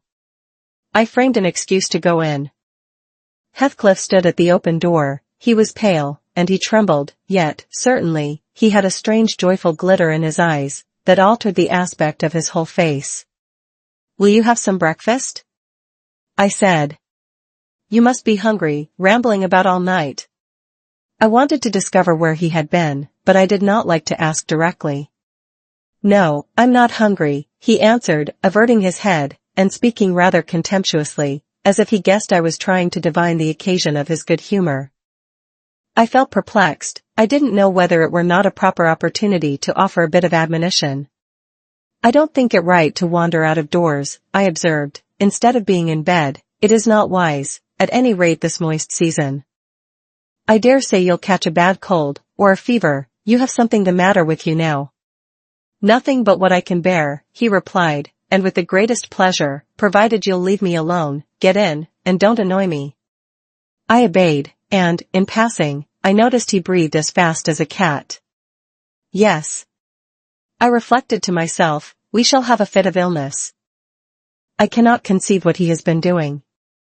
That noon he sat down to dinner with us, and received a heaped-up plate from my hands, as if he intended to make amends for previous fasting. I've neither cold nor fever, Nellie, he remarked, in allusion to my morning speech, and I'm ready to do justice to the food you give me. He took his knife and fork, and was going to commence eating, when the inclination appeared to become suddenly extinct. He laid them on the table, looked eagerly towards the window, then rose and went out. We saw him walking to and fro in the garden while we concluded our meal, and Earnshaw said he'd go and ask why he would not dine. He thought we had grieved him some way. Well, is he coming? Cried Catherine, when her cousin returned. Nay, he answered, but he's not angry. He seemed rarely pleased indeed, only I made him impatient by speaking to him twice, and then he bid me be off to you. He wondered how I could want the company of anybody else. I set his plate to keep warm on the fender, and after an hour or two he re-entered, when the room was clear, in no degree calmer, the same unnatural, it was unnatural, appearance of joy under his black brows, the same bloodless hue, and his teeth visible, now and then, in a kind of smile, his frame shivering, not as one shivers with chill or weakness, but as a tight-stretched cord vibrates, a strong thrilling, rather than trembling. I will ask what is the matter, I thought, or who should? And I exclaimed, have you heard any good news, Mr. Heathcliff? You look uncommonly animated. Where should good news come from to me, he said. I'm animated with hunger, and, seemingly, I must not eat. Your dinner is here, I returned, why won't you get it? I don't want it now, he muttered, hastily, I'll wait till supper. And, Nelly, once for all, let me beg you to warn Hareton and the other away from me. I wish to be troubled by nobody, I wish to have this place to myself. Is there some new reason for this banishment? I inquired. Tell me why you are so queer, Mr. Heathcliff. Where were you last night?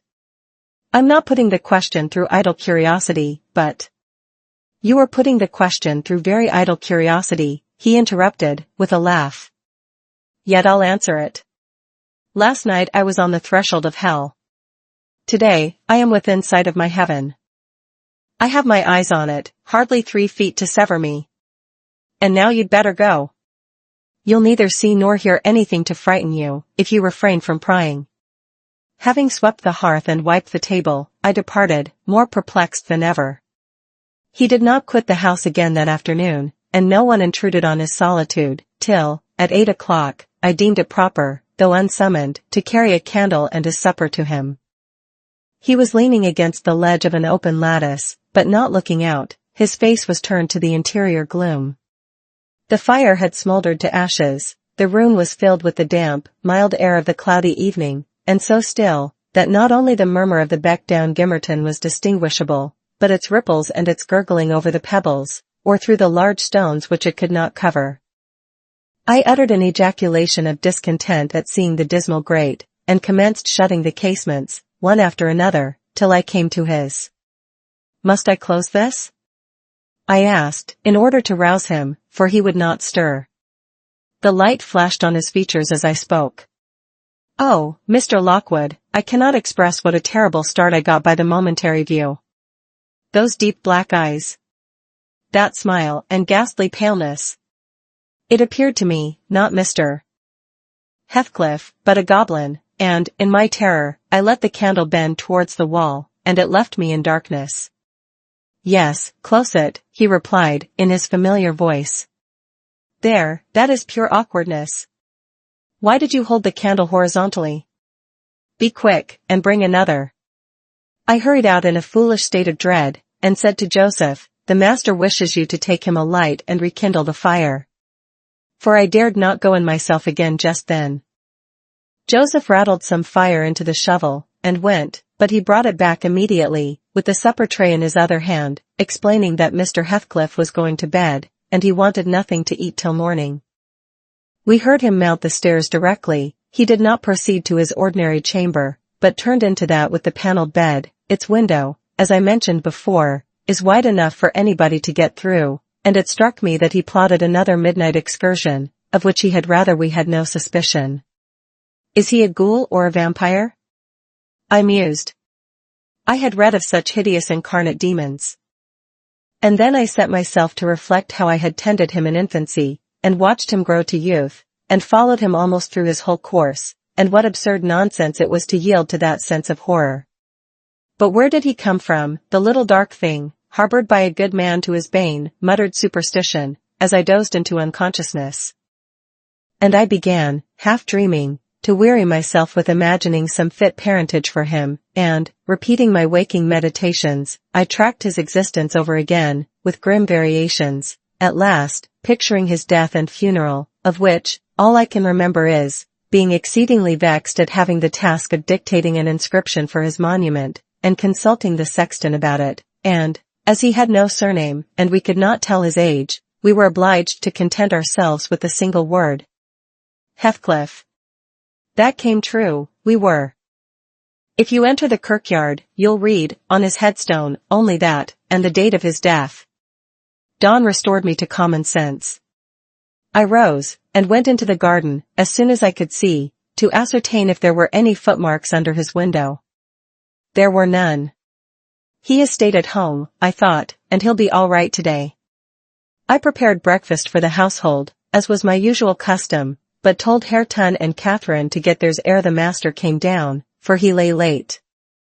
They preferred taking it out of doors, under the trees, and I set a little table to accommodate them. On my re-entrance, I found Mr. Heathcliff below.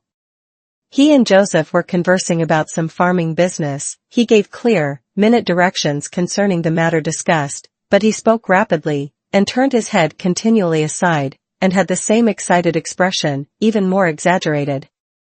When Joseph quitted the room he took his seat in the place he generally chose, and I put a basin of coffee before him.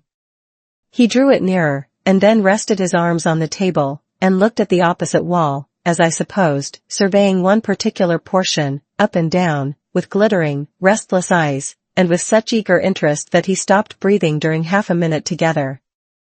"Come now," I exclaimed, pushing some bread against his hand, "eat and drink that, while it is hot. It has been waiting near an hour." He didn't notice me, and yet he smiled. I'd rather have seen him gnash his teeth than smile so. "Mr. Heathcliff." "Master," I cried, "don't, for God's sake, stare as if you saw an unearthly vision." "Don't, for God's sake, shout so loud," he replied. "Turn round, and tell me, are we by ourselves?" "Of course," was my answer, "of course we are." Still, I involuntarily obeyed him, as if I was not quite sure. With a sweep of his hand he cleared a vacant space in front among the breakfast things, and leant forward to gaze more at his ease.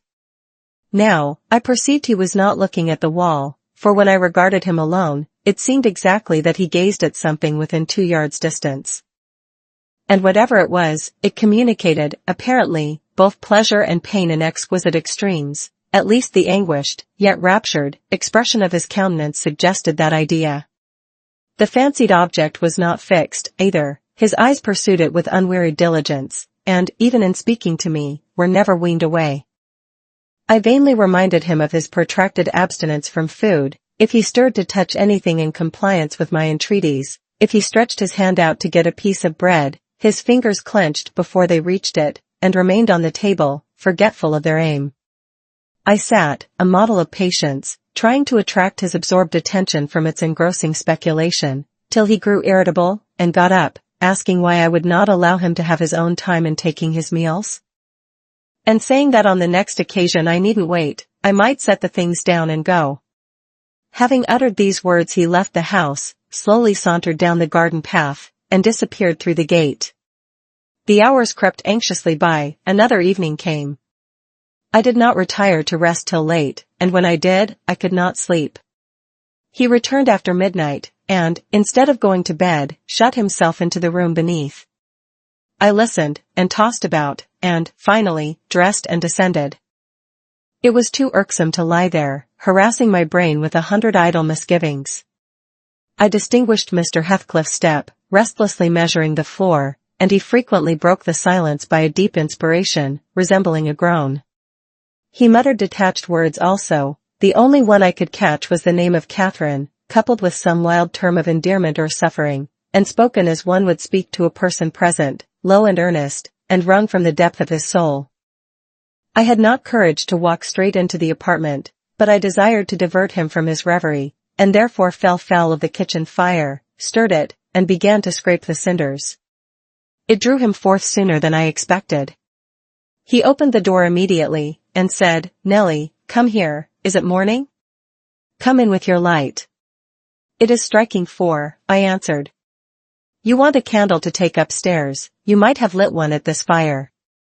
"No, I don't wish to go upstairs," he said. "Come in, and kindle me a fire, and do anything there is to do about the room." "I must blow the coals red first, before I can carry any," I replied, getting a chair and the bellows. He roamed to and fro, meantime, in a state approaching distraction, his heavy sighs succeeding each other so thick as to leave no space for common breathing between. "When day breaks I'll send for Green," he said. "I wish to make some legal inquiries of him while I can bestow a thought on those matters, and while I can act calmly. I have not written my will yet, and how to leave my property I cannot determine. I wish I could annihilate it from the face of the earth. I would not talk so, Mr. Heathcliff, I interposed. Let your will be a while, you'll be spared to repent of your many injustices yet. I never expected that your nerves would be disordered, they are, at present, marvelously so, however, and almost entirely through your own fault. The way you passed these 3 last days might knock up a Titan. Do take some food, and some repose.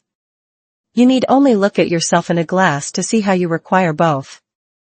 Your cheeks are hollow, and your eyes bloodshot, like a person starving with hunger and going blind with loss of sleep. It is not my fault that I cannot eat or rest, he replied.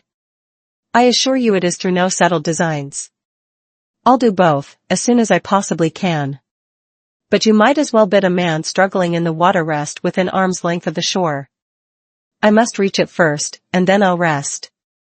Well, never mind, Mr. Green, as to repenting of my injustices, I've done no injustice, and I repent of nothing. I'm too happy, and yet I'm not happy enough. My soul's bliss kills my body, but does not satisfy itself. Happy, master? I cried. Strange happiness. If you would hear me without being angry, I might offer some advice that would make you happier. What is that? He asked. Give it. You are aware, Mr. Heathcliff, I said, that from the time you were 13 years old you have lived a selfish, unchristian life, and probably hardly had a Bible in your hands during all that period. You must have forgotten the contents of the book, and you may not have space to search it now. Could it be hurtful to send for someone, some minister of any denomination, it does not matter which, to explain it, and show you how very far you have erred from its precepts, and how unfit you will be for its heaven, unless a change takes place before you die? I'm rather obliged than angry, Nelly, he said, for you remind me of the manner in which I desire to be buried. It is to be carried to the churchyard in the evening. You and Hareton may, if you please, accompany me, and mind, particularly, to notice that the sexton obeys my directions concerning the 2 coffins. No minister need come, nor need anything be said over me. I tell you I have nearly attained my heaven, and that of others is altogether unvalued and uncoveted by me.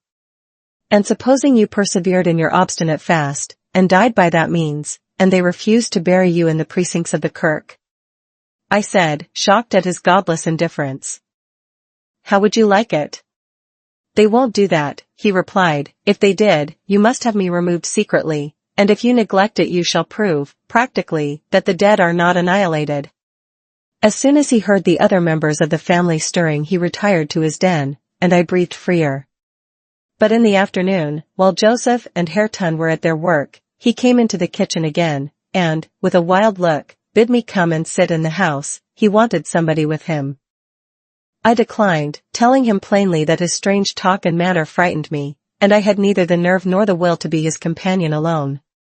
I believe you think me a fiend, he said, with his dismal laugh, something too horrible to live under a decent roof. Then turning to Catherine, who was there, and who drew behind me at his approach, he added, half sneeringly, will you come, Chuck? I'll not hurt you. No. To you I've made myself worse than the devil. Well, there is one who won't shrink from my company.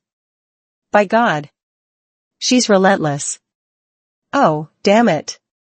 It's unutterably too much for flesh and blood to bear, even mine. He solicited the society of no one more. At dusk he went into his chamber. Through the whole night, and far into the morning, we heard him groaning and murmuring to himself. Hareton was anxious to enter, but I bid him fetch Mr. Kenneth, and he should go in and see him. When he came, and I requested admittance and tried to open the door, I found it locked, and Heathcliff bid us be damned. He was better, and would be left alone, so the doctor went away.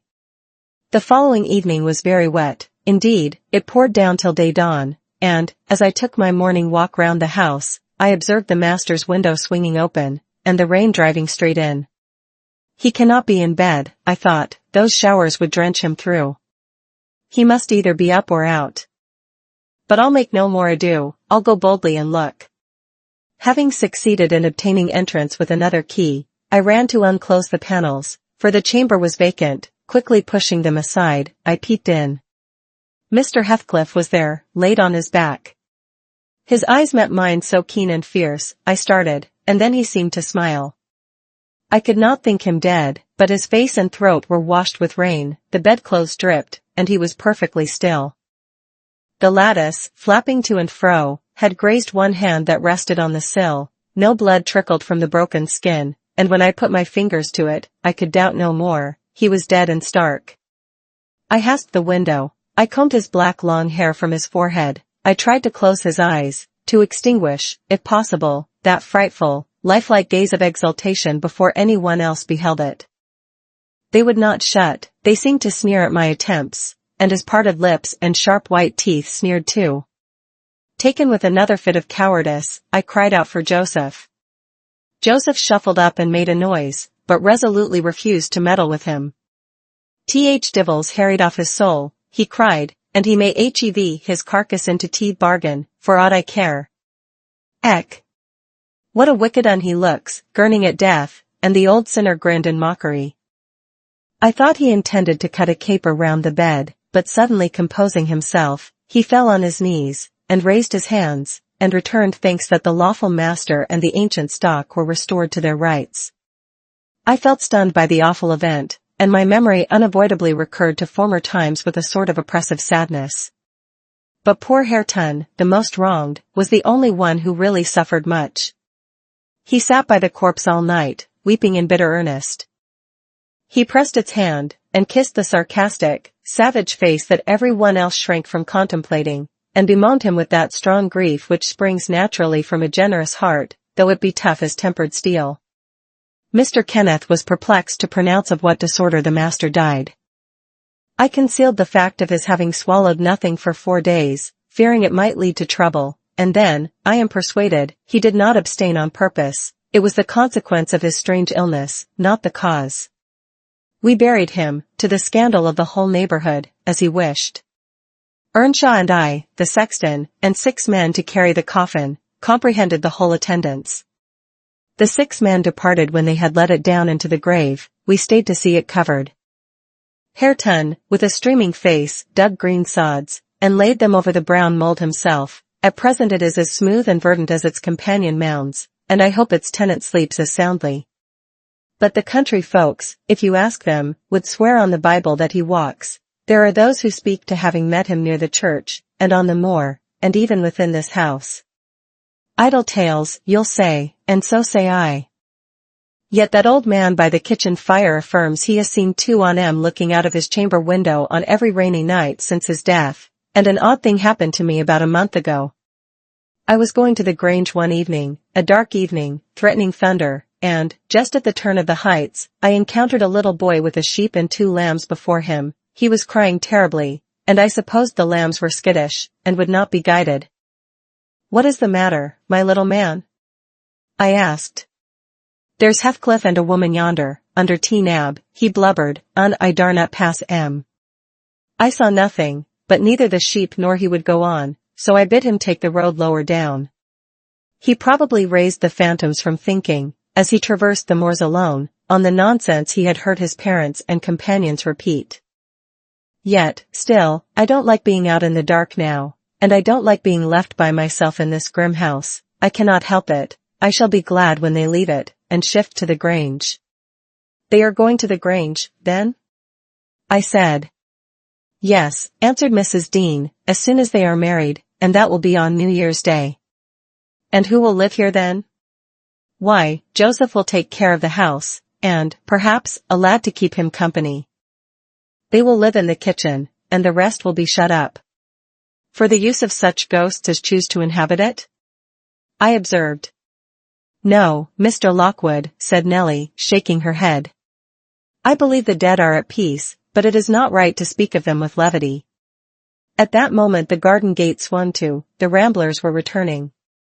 "They are afraid of nothing," I grumbled, watching their approach through the window. Together, they would brave Satan and all his legions.